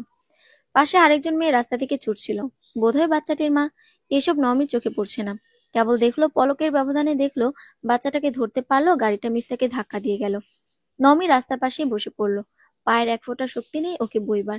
ততক্ষণে লোকজন জমতে শুরু করেছে। এক বুক সাহস সঞ্চয় করে নওমি ছুটে গেল। বাচ্চাটাকে কোলে জড়িয়ে দৌড়ে আসা তরুণী আকুল হয়ে কাঁদছে। মিফতার পাশে বসে মাথাটা কোলে রাখলো নওমি। বাচ্চাটা ঠিক আছে, আপনার কেমন লাগছে? আকুল হয়ে জিজ্ঞেস করলো নওমি। তুমি কাঁদছো? কেঁদো না প্লিজ, মাথায় ভীষণ যন্ত্রণা হইতেছে। এছাড়া খুব ভালো আছি। একটা কথা বলি, আমি এখন একদম মিথ্যা বলি নাই। তোমার দিক থেকে হয়তো সাড়া পাবো না, কিন্তু তোমাকে ছাড়া আমার চলতে ভীষণ কষ্ট হবে। মিফতার মুখে যন্ত্রণার ছাপ। লোকজনের সাহায্য নিয়ে ওকে নিয়ে যাওয়া হলো নিকটস্থ হাসপাতালে। গলা উঁচিয়ে ঝগড়া করা ভীষণ ঝগড়াটে ঘাটতেরা নাক খোটা লোকটা এমন বিপুল সাহস কোথায় পেল? একটা বিপন্ন জীবনকে বাঁচাতে এত বড় ঝুঁকি নিল। নওমির হৃদয়পটে এতদিনের আঁকা মিফতার ছবিটা কেমন যেন বদলে গেল আচমকাই। মিফতাকে সেদিনই হাসপাতাল থেকে রিলিজ দিয়ে দেওয়া হয়েছে। যতক্ষণ হাসপাতালে ছিল নওমিও সেখানে থেকেছে। নীরব আর মাহমুদ সাহেব এসেছিলেন, তাদের সাথেই সে বাসায় ফিরেছে। এরপর আর মিফতার সাথে যোগাযোগ করা হয়নি। সেদিন যে স্বীকারোক্তি শুনেছে তাতে করে নওমির মনে হয়েছে ওদের মধ্যে আর কথা না হওয়াই ভালো। সে কোনো ইতিবাচক ইঙ্গিত দিতে চায় না। মাস্টার্সদের ভর্তি প্রক্রিয়া নিয়েও বেশ দৌড়ের উপরে থাকতে হয়েছে নওমিকে। ও প্রান্ত থেকেও আর কোনো কল আসেনি। এটা ওর মানতে কষ্ট হচ্ছে। যদি ভালোই বাসে তাহলে এমন নিষ্পৃহা কেন দেখাবে? অন্তত একবার কল করে হলেও তো বলতে পারে। আমি কিন্তু মিথ্যে বলিনি। যা মিফতা বলেছিল মাথায় আঘাত নিয়ে, হৃদয়ের সমস্ত আবেগ জড়িয়ে। তখন নমির মাথা কাজ করা প্রায় বন্ধ হয়ে গিয়েছিল প্রবল ভয়ে। যদি গাড়িটার গতি না কমাতে পারতো, যদি এরকম ভয় অমূলক নয় নিশ্চয়ই। তখন কোনো কথাই অনুভব করতে পারেনি, কিন্তু পরে যখন ভেবেছে তখন সেই সময়টার এত স্পষ্ট ছবি ভেসে উঠেছে। সেই সময় মিফতার যে অভিব্যক্তি ছিল, সব যেন ছায়াছবির মতো মানসপটে ভাসছিল। কতটা অপরিসীম সাহস হলে এভাবে ঝাঁপিয়ে পড়া যায়, তার জন্য কতটা হৃদয়ের গভীরতা আর বিশালতার প্রয়োজন হয়, সেটা নমির উপলব্ধিতে ধরা পড়েছে। এসব কিছুর পরেও বিয়ে তাকে করা যায় কিনা সেটা নিয়ে দ্বিধা কাটেনি ওর। বড্ড অবিবেচক মনে হয়, মুখে লাগাম নেই, আরো অসংখ্য বিচ্যুতি তার। সবচেয়ে বড় কথা, অবচেতনে যে কাল্পনিক অবয়ব আঁকা সে মিফতার মতো কেউ নয়। এখানেই ওর আপত্তি। সায়না 2 কাপ চা নিয়ে এসে ওর দিকে একটা বাড়িয়ে দিল। বিছানায় নমির পাশে বসে জিজ্ঞেস করলো, কিরে, আর কত সময় নিবি? এবার তো একটা ডিসিশন তাদের জানাতেই হবে। নমি তবুও যেন নিষ্প্রভ। ভাবি, আমি বুঝতেছি না কি করা উচিত। কেন? দেখ, প্রথম থেকে আমরা মিফতার এই জিনিসটা সম্পর্কে জানতাম। বাবার নীরব এজন্যই তোরে বারবার বোঝাচ্ছিল। তুইও তো জিজ্ঞেস করতি যে এত পাত্র থাকতে ওকেই কেন সবাই পছন্দ করলো। তুই এখন নিজেই দেখলি তো। নমি চমৎকৃত হয়েছে ভীষণভাবে। মানুষকে চিনতে আসলে বিস্তর সময়ের প্রয়োজন। দূরে দূরে থাকলে যেমন মনে হয়, একটু কাছে এলে অনেক সময় একই মানুষের প্রতি ধারণা আমূল পাল্টে যায়। কি অদ্ভুত এই চেনা অচেনার আলো আঁধারি খেলা, স্পষ্ট তবুও ঝাপসা। ভাবি, উনি নিঃসন্দেহে খুব ভালো মানুষ, তবুও কেন যেন আমি ওনাকে আমার সোলমেট হিসেবে রাখতে পারতেছি না। ফিরিয়ে দিতেও খারাপ লাগতেছে। এভাবে এগুলো কি ঠিক হবে? নমি মুখে যে কথাগুলো বলল, এসবই 1 সপ্তাহ ভাবনার প্রতিফলন। ভীষণ জটিল একটা সমীকরণ যে এই সিদ্ধান্তটা। যত সমাধানের পথে এগিয়ে যায়, তত যেন জটিলতা বাড়ে। ফলাফল অসংজ্ঞায়িত থেকে যাচ্ছে বারবার। বাবা, আজকে ফাইনাল ডিসিশন শুনতে চান? তুই একবার তার সাথে কথা বল। সায়না যাবার আগে দেখলো নমি চায়ের কাপটা একইভাবে হাতে নিয়ে বসে আছে। একটা চুমুকও দেয়নি তাতে। যা গ্রহণ করতেও সায়নি, ছাড়তেও কষ্ট হয়। এর মতো বিড়ম্বনার জীবনে আর কিছুই বোধ করিনি। মিফতা প্রথম 2 দিন ভীষণ প্রতীক্ষায় ছিল। হয়তো একবার নমির কল আসবে, ওর কথার উত্তর না দিক, অন্তত শারীরিক অবস্থা জানতে চাইবে। এটুকু সৌজন্য বোধ আশা করা কি ভুল? শেষ পর্যন্ত একজন পাষাণী প্রেমে কিনা সে পড়লো, যেমন তেমন ভাবে নয়, একেবারে হাড়গোড় ভেঙে। পরের দিকে সে বুঝতে পারল নমি নিজের সিদ্ধান্তে অটল আছে, এক বিন্দু সরেনি। তখন এক বুক অভিমান আসন গেড়ে বসলো। ভেতরটা এফোর ওফোর হয়ে গেল। ঠিক করলো সে আর কল করে প্রভাবিত করার চেষ্টা করবে না। নিজেকে প্রকাশ করা হয়ে গেছে, এর বেশি ওর আর তো কিছু করার নেই। তবুও একটা ইতিবাচক মতামতের জন্য যেন অন্তহীন প্রতীক্ষা। কল এলেই মনে হয় এই বুঝি নমি, কিন্তু প্রতিবারই হৃদয় ভাঙে। এই কদিনে ওর মধ্যে বেশ ভালো রকম পরিবর্তন হয়েছে। নিজের অবচেতনই হয়েছে। প্রথম দিকে যদিও পাত্তা দেয়নি, কিন্তু এখন ভালোই টের পাচ্ছে। এই তো গতকালই বাইরে থেকে এসে নিজের কাপড়টা সুন্দর করে গুছিয়ে রেখেছে। অফিস থেকে ফিরে সন্ধ্যায় গড়িয়ে গেল, শুয়েই ছিল। মালা এসে জানালার পর্দা ঠিকঠাক করে দিলেন। তোর সাথে কিছু কথা আছে বাবু। মিফতার চোখ খুলে আড়মোড়া ভেঙে উঠে বসলো। মালাকে কেমন যেন বিষণ্ণ লাগছে। তিনি মিফতার পাশে এসে বললেন, ওরা না করে দিয়েছে। মিফতা প্রথমে বুঝতে পারল না, মালার পরের কথায় পরিষ্কার হলো। আমরা অন্য জায়গায় মেয়ে দেখব তোর জন্য। শেষ আশাটুকুরও সমাধি রচিত হলো যেন। শ্বাস ভারী হয়ে আসছিল মিফতার। একসময় যে বিয়েটা ভাঙার জন্য চেষ্টায় নেমেছিল, সেই বিয়ে ভাঙলে এতটা ভাঙচুর হবে এটা সে কখনোই ভাবতে পারেনি। মা, আমার মধ্যে অনেক বাজে অভ্যাস আছে, সেসব চেঞ্জ না করে মেয়ে দেখো না। তাছাড়া আমার একটু সময় লাগবে। মালা ছেলের অভিব্যক্তিতে ফুটে ওঠা বেদনাটুকু পড়তে পারলেন যেন। মাথায় হাত বুলিয়ে দিয়ে বললেন, বিয়েটা আল্লাহর ইচ্ছা, যেখানে লেখা আছে সেখানেই হবে। তুই কষ্ট পাইস না বাবু। মিফতা নিজেকে ধাতস্থ করার চেষ্টা করছে প্রাণপণে। কষ্ট হবে কেন? তোমার ছেলেকে কেউ রিজেক্ট করছে, প্রথম রিজেকশন তো। ও একটু ইগোতে লাগছে, 2 দিনে ঠিক হয়ে যাবে। মিফতার অভিব্যক্তি ওর মুখে সঙ্গ দিল না। তীব্র হতাশার ছাপ সে কিছুতেই মুছতে পারল না, না মুখাবয়ব থেকে না কণ্ঠ থেকে। মালা ছেলের চুলে হাত বুলিয়ে বললেন, আমি তোর মা বাবু। আমার কাছে তুই চিরকালই শিশু। আজ আমার কাছ থেকে নিজেকে লুকাইতে যাস না, অত বড় হোস না। মিফতা মায়ের কোলে মাথা রেখে শুয়ে পড়ল। কোনো কথা বলল না, কেবল মায়ের কোল ভিজিয়ে দিল চোখের জলে। সেই অশ্রু জলের সাথে কেবল ব্যথা ঝরল নিঃশব্দে। মাহমুদের ঘরে ডাক পড়ল নওমীর। সে এসে দেখলো পরিবারের সকল সদস্যই সেখানে উপস্থিত। মাহমুদ বললেন, আমার পাশে এসে বসো। নওমী বসলো। বাবা রেগে থাকলে তুমি করে কথা বলেন, এখন তিনি বেশ নাখোশ। বাবা বললেন, দেখো নৌমি, বিয়েটা ছেলে খেলা নয়, তাই মনে দ্বিধা না রেখে এগোনোই ভালো। আমি জামিলকে বুঝিয়ে না করে দিলাম, এতে আমাদের বন্ধুত্বে প্রভাব পড়বে না আশা করি। প্রথমে নমি কথাটা শুনে বেশ স্বস্তিই পেল। আর এমন দোলাচালায় দুলতে হবে না, স্বস্তিটুকু সাথে করেই নিজের ঘরে এসেছিল। সমস্যা শুরু হলো তারপর থেকে। বারবার মনে হচ্ছিল এটা সে চায়নি। জীবন থেকে আচমকা যেন রং হারিয়ে ধূসর হয়ে গেল। বড্ড বিবর্ণ মনে হচ্ছিল সবকিছু। আহত মিফতার সেই আরতি যেন ওর মনে বিষ কাটার কামড় বসাচ্ছিল হৃৎপিণ্ডে। খুব বড় একটা ক্ষতি হয়ে গেল যেন। পুরো পৃথিবীটা যেন সহসা শূন্য হয়ে গেল। এর ক্ষতিপূরণ সে কি করে দেবে? শূন্যতা পূরণ করতে ওই ঘাটতারাকেই লাগবে নওমির। যে কারণগুলো ছিল প্রত্যাখ্যানে, তার কোনোটাই এখন আর যৌক্তিক মনে হচ্ছে না। আর যৌক্তিক মনে হলেও ধূপে টিকছে না। মিফতাকে ওর ভালো লাগছে, এই কারণটাই যথেষ্ট সহস্র যুক্তিকে উড়িয়ে দেবার জন্য। কিন্তু এখন এসব ভেবে সত্যি কি কোনো লাভ আছে? সব তো শেষ করে দিয়েছে সবাই মিলে। বড্ড দেরি হয়ে গেল হৃদয়ে একা ছায়াটা স্পষ্ট অবয়বের দেখা পেতে। দিক বিদিক জ্ঞানশূন্য হয়ে নমি টেবিলে মাথা গুজে ফুফিয়ে কেঁদে উঠল। কাঁদতে কাঁদতে সহসা নমির মনে হলো সে শুধু শুধু কাঁদছে কেন? কান্নার মধ্যে তো কোনো সমাধান নেই। তার চাইতে সময়টুকু কাজে লাগালে বরং ফলাফল কিছু একটা আসবে। হয় প্রাপ্তি, নয় শূন্য। কিন্তু বসে বসে কান্নাকাটি করতে থাকলে ফল শূন্য বই আর কিছু হবে না। নিজেকে ধাতস্থ করে চোখ মুছতে মুছতে পরবর্তী ইতি কর্তব্য ঠিক করার চেষ্টা করলো। কিন্তু বাবা মায়ের সাথে এটা নিয়ে আলোচনা করতে পারবে না। ওর উদ্ধারকর্তা হিসেবে প্রথমেই মনে হলো সায়না আর নীরবের কথা। কিন্তু নিজের ভাইকে সে হাড়ে মজ্জায় চেনে, তাকে তেল দেবার ইচ্ছে ওর ওই মুহূর্তে নেই। বাকি রইল সায়না। একমাত্র তাকেই নওমি সুস্থির হয়ে নিজের নতুন নতুন অনুভূতি জানাতে পারবে। সে চলে গেল ওদের ঘরের দিকে। সায়নাকে ডেকে নিয়ে এসে বলল, ভাবি, তোমরা এত তাড়াতাড়ি ওদের না করে দিলা কেন? তো কি করবে, ওদের আরো ঝুলায় রাখার পরে না করলে বিষয়টা কেমন না? যেহেতু কোনো আশাই নাই তাই। যদি 0.0001%ও পসিবিলিটি থাকে সেটাও তো আশা, তাই না? তুই কি বলতে চাস পরিষ্কার করে বলতো? বলতে বলতে সায়না পূর্ণ দৃষ্টিতে নওমির দিকে তাকালো। এরপর দুই হাতের তালুতে আলতো করে ওর চিবুক একটু উঁচিয়ে বলল, নাওমি, তুই প্রেমে পড়েছিস মনে হচ্ছে। আরে মুখ নামাইস না, একটু দেখি। লজ্জা পাইতেছিস নাকি? ওরে লজ্জাবতী ননদিনী, শেষ পর্যন্ত ঘাটতেরা নাকখোটা গবেটের জন্যই এমন ওতালা। কোথা থেকে যেন হুড়ুহুড়ি করে এক পৃথিবী লজ্জা ওকে গ্রাস করে নিচ্ছিল। এবার ধাতস্থ হয়ে সায়নার হাত সরিয়ে দিয়ে বলল, ঠাট্টা করো না তো ভাবি, তবে কথাটা সত্যি। তুমি একটু ব্যবস্থা করো না প্লিজ। সায়না বলল, সময় গেলে সাধন করে কি লাভ হয়? তাও আমি চেষ্টা করে দেখি। সায়না বেরিয়ে যাবার কিছুক্ষণ পরেই সবাই নওমির ঘরে এলেন। মাহমুদ বললেন, দেখো, ওদেরও তো একটা মান সম্মান আছে। একবার না করে দিয়ে আবার প্রস্তাব দেওয়া বিষয়টা কেমন দেখায় না? তুমি নিজেই বুঝতে পারছো তো? নওমি উত্তর দেয় না। আসলে ও তো কোন মুখে ওর জন্য তারা নতুন করে প্রস্তাব দেবেন, তাই এখন আর উচ্চবাচ্য করলো না। সারা রাত ভেবে সকালে গিয়ে নীরব আর সায়নাকে বলল, আমি নিজে একবার চেষ্টা করব, এরপর হইলে হইল, না হইলে। এ পর্যন্ত বলে থেমে গেল। বাকিটা সে আর ভাবতে চায় না। নীরব কেবল বলল, বাবা জানলে খুব রাগ করবে দেখিস। ভাইয়া, আমি আমার সম্মান তোদের কারো সম্মান নষ্ট করব না, এটা তো বিশ্বাস করিস। সেজন্যই তোরে আর বাধা দিলাম না।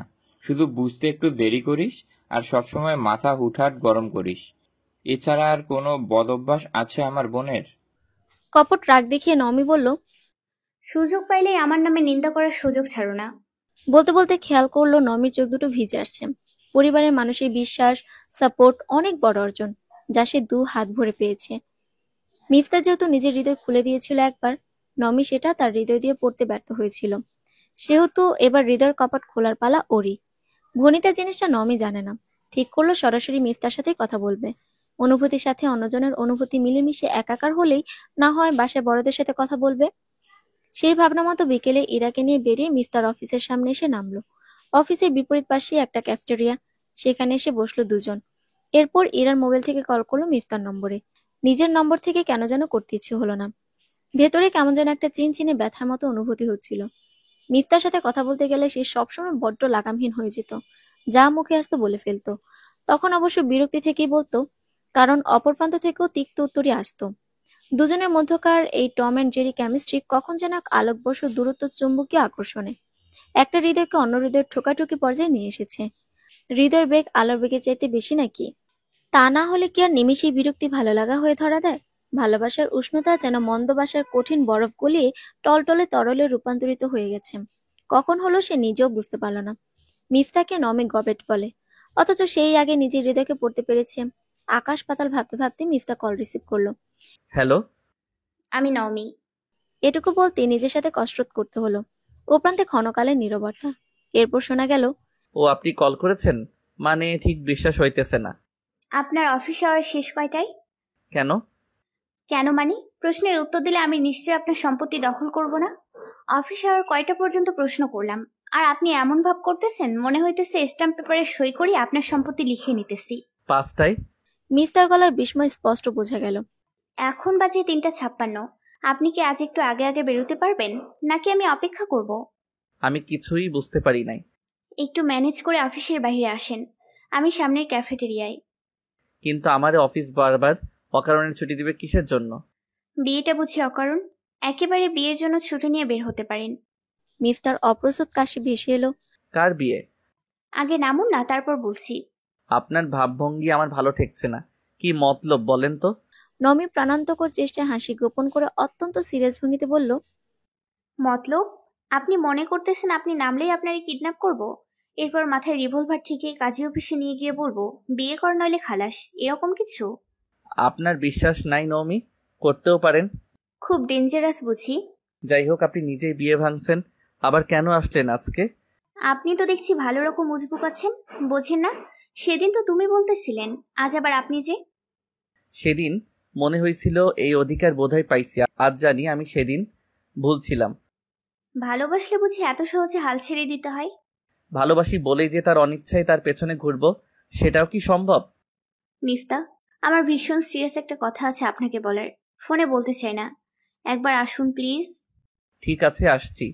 নমির কাছে ওই ছোট্ট সময়টুকুকেই যেন মনে হচ্ছিল অনন্তকাল। অপেক্ষার সময় এত দীর্ঘ হয় কেন? মিফতার এই কয়েকদিন কেটেছে বিক্ষিপ্তভাবে। জীবন থেকে যেন সব ছন্দ আচমকা মিলিয়ে গেছে। হই হই করতে ভালোবাসা মিফতা যেন ঢুকে পড়েছিল খোলসে। কিন্তু নমিকে একবারও বিরক্ত করতে চায়নি। কি জানি যদি আবার হ্যাংলা ভেবে বসে। তবুও যেন ভেতরে ভেতরে দগদাচ্ছিল সে। সমস্ত আশা ভরসা তো সেদিনই চুকে বুকে গেল। তবে আজ আবার কেন এলো? দগ্ধ হৃদয়কে আরো উস্কে দিতে? প্রথম দিকের কথোপকথনে নমির হাস্যরসের ছলে বলা কথাগুলো সেটাই প্রমাণ করছিল। না করে দিয়ে যেন সে দিব্যি ভালো আছে। থাকবেই না বা কেন? ইচ্ছে পূরণ হবার একটা আনন্দ আছে না? তাই ভেবেছিল দেখা করবে না, কিন্তু নমি শেষ কথাটায় কেমন অন্যরকম সুর ছিল।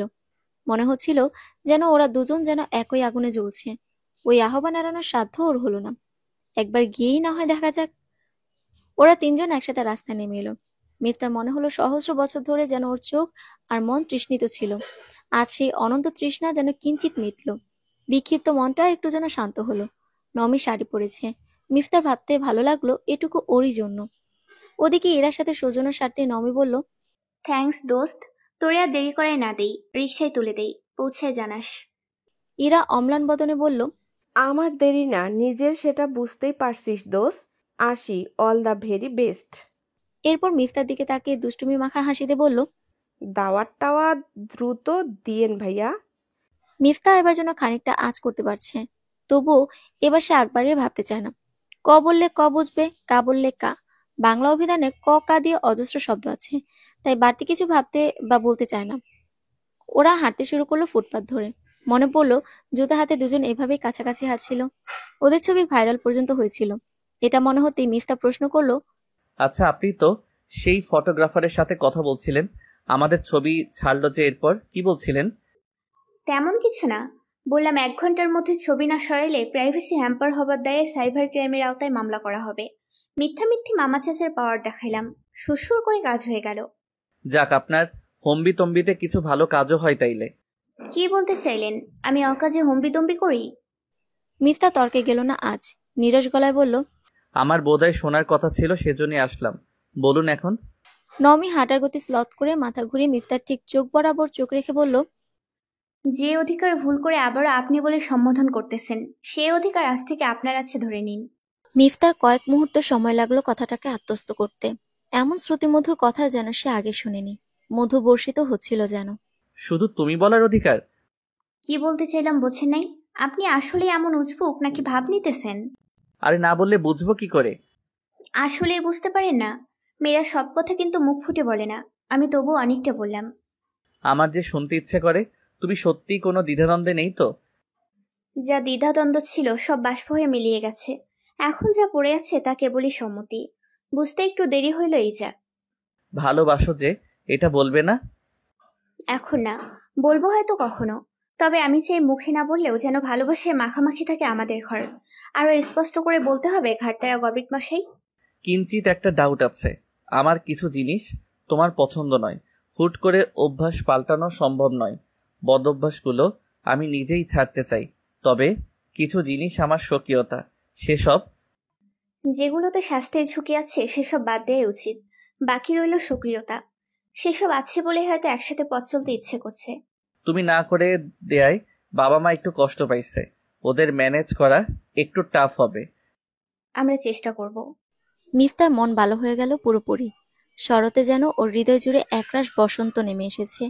সেখানে পৃথিবীর সব ফুল যেন একসাথে ফুটছে। যেটুকু আশঙ্কা তা কেবল অভিভাবকরা। একদিন নমি আর মিফতার জোট গঠন করছিল বিয়ে ভাঙার নিমিত্তে।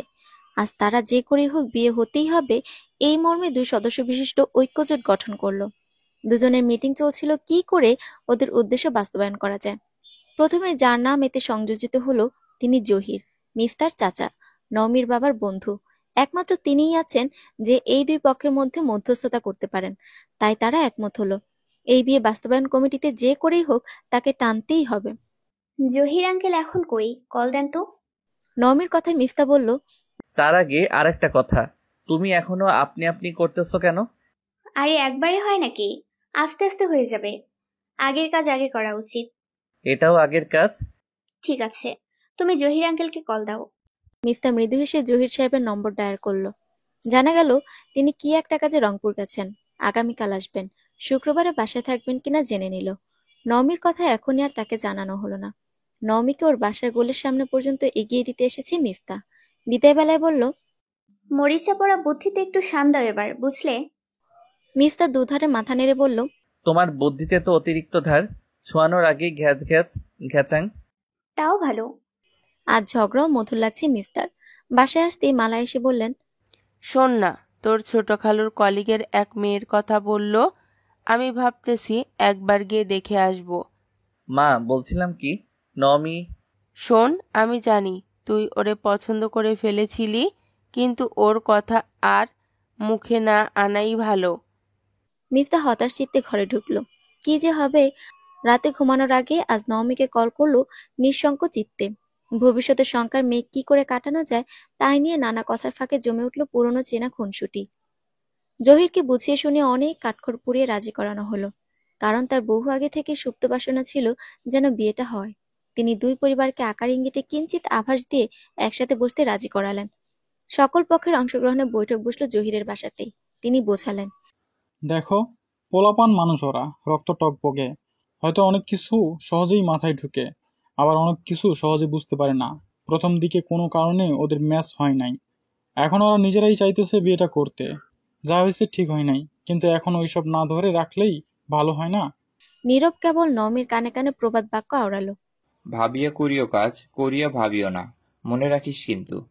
নওমি অবশ্য আজ নীরবের সাথে কোনো উচ্চ বাচ্চে গেল না।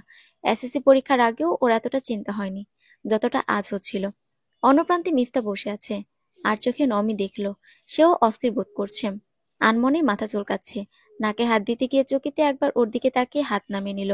এত চিন্তার পাহাড় নিয়েও মনে একটা অদ্ভুত ভালো লাগা তৈরি হলো। কাঙ্ক্ষিত মানুষের চোখে নিজেকে পাবার জন্য অস্থিরতা দেখতেও যেন অন্যরকম এক প্রশান্তি থাকে। তার মধ্যে যদি দেখা যায় এত সব চিন্তার ভিড়ও অপরের অস্বস্তি গুরুত্ব পাচ্ছে, তখন সেই ভালো লাগা যেন বাঁধন হারা হয়। নানা যুক্তিপাল্টা যুক্তির মিছিলে অবশেষে সকলে সম্মত হলো বিয়েতে। 2 সপ্তাহ পরেই বিয়ের দিন ধার্য করা হলো। বিয়ের পরে এ বাড়িতে আসতে মালা আর জামিল যেভাবে নমিকে বরণ করে নিলেন, তাতে ওর মনে মেঘের ঘনঘটা মিলিয়ে ঝলমলে রোদের ঝিলিক দেখা দিল। প্রত্যেকেই দারুণ মজার মানুষ।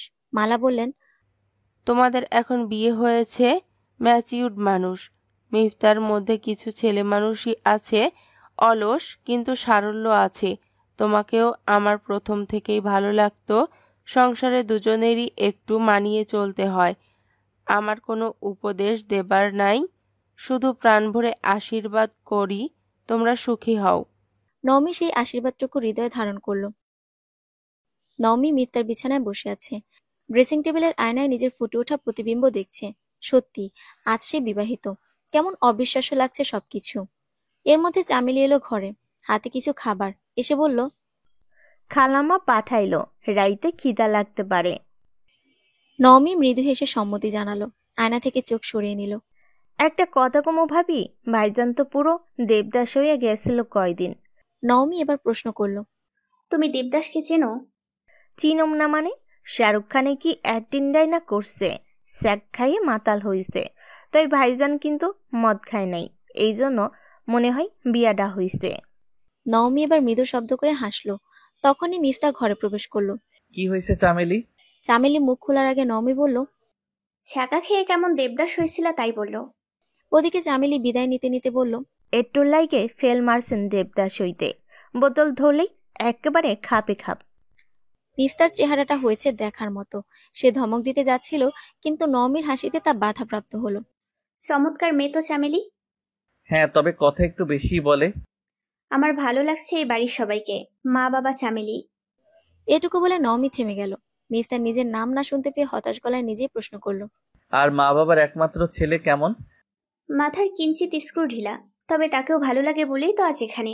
এটা আবার জিজ্ঞেস করতে হয়? আবারও অফেন্সিভ কথাবার্তা। আচ্ছা, ইরেজার দিয়ে ঘষে মেজে মুছে দিলাম মন থেকে।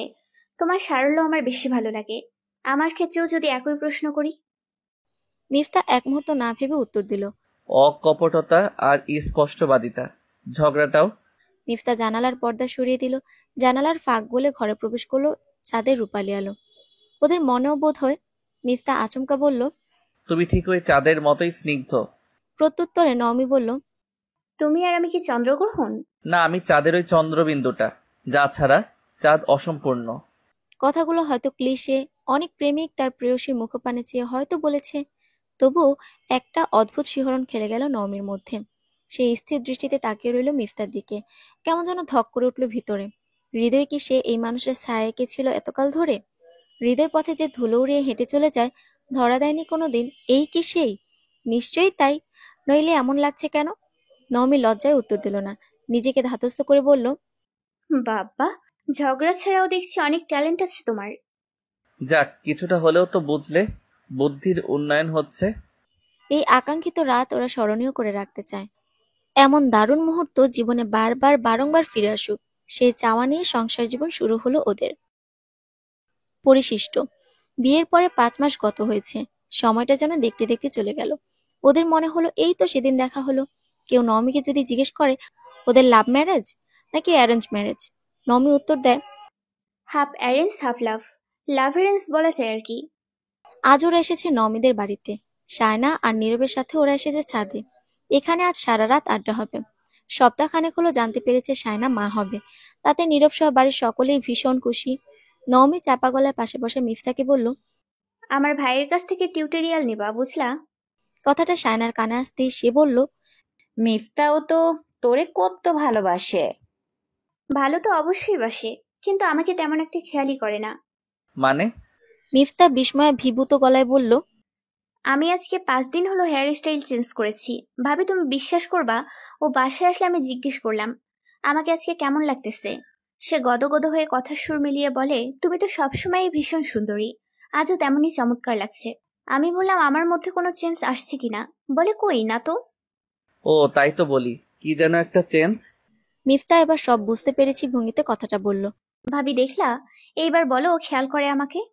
সায়না কিছু বলার আগেই মিফতা বলল, আমার কাছে তোমার সবই ভালো লাগে, তাই আলাদা করে। হইছে, কত সে আমি জানি। মিফতা এবার বলল, আর তুমি যে সারাক্ষণ জ্ঞান দাও। এইখানে এইভাবে বসো, এইখানে আস্তে কথা বলো, খাবার আগে কয়বার করে হাত ধোয়া লাগে তার বেলা। সেটাতে কি তোমার খারাপ হয়? ঠিক আছে, আমি মাসখানেক বাসায় থেকে যাই, তুমি রবিবারে এখান থেকে অফিস করে বাসায় চলে যাইও। এবার মিফতা আটকে উঠল। সে তড়িঘড়ি করে বলল, না না, 1 মাস? তাইলে আমি কি করব? মাসের অর্ধেক ঘর জামাই থাকা লাগবো? সেটা কেন? আমি তো জ্ঞান দেই। জ্ঞান ভান্ডার, জ্ঞান বিতরণ করবে না তো কে করবে? তাই বলে রাগ করতে হবে? আরে আমার তো এখন তোমার আদর্শ লিপি শুনতেই ভালো লাগে। নীরব নীরব ভূমিকা নিয়েছিল, তবে সায়না হাসি আটকে রাখতে পারল না। হো হো করে হেসে বলল, তোদের লাভ স্টোরি কিন্তু ইউনিক। একসাথে থাকলে ঝগড়া ছাড়া থাকতে পারিস না, আবার কেউ কাউরে ছাড়া থাকতেও পারিস না। শায়নার এই সময় বেশি রাত জাগা ঠিক নয় বলে নীরবকে নিয়ে চলে গেল। মিফতা নমের কাঁধে মাথা এলিয়ে দিয়ে বলল, আমরাও এবার একটা বাবু নিয়ে নেই, চলো। নমি বলল, তুমি আগে বড় হও বুড়ো খোকা। বুড়ো খোকার বউ, বাচ্চা খোকা বা খোকি এলে ঘর ভরবে যে। নমি উত্তর দিল না। ওর মুখে স্মিত হাসি। সকালের সূর্য সব ঋতুতে যেমন সারাদিনের পূর্বাভাস দেয় না, তেমনি একটা মানুষের সাথে পরিচয় ধারণা করা যায় না মানুষটা কেমন। জীবনে এখন অবধি ওরা সুখী। মিফতার ছেলে মানুষের কর্মকাণ্ডে রাগ দেখালো, মনে মনে সে চায় এই ছেলে মানুষটুকু থাকুক। কেন যেন মিফতার ভেতরের এই অদ্ভুত মনকে নমি স্পর্শ করতে পারে, পড়তে পারে। এভাবেই চলুক না। নমি অস্ফুট স্বরে আওড়ালো, ভালোবাসি। প্রথমবার বলল কথাটা। মিফতার কান পর্যন্ত পৌঁছালো কিনা ঠিক বোঝা গেল না, তবে নমি একটা আবেগী আলিঙ্গনে আবদ্ধ হলো। সমাপ্ত।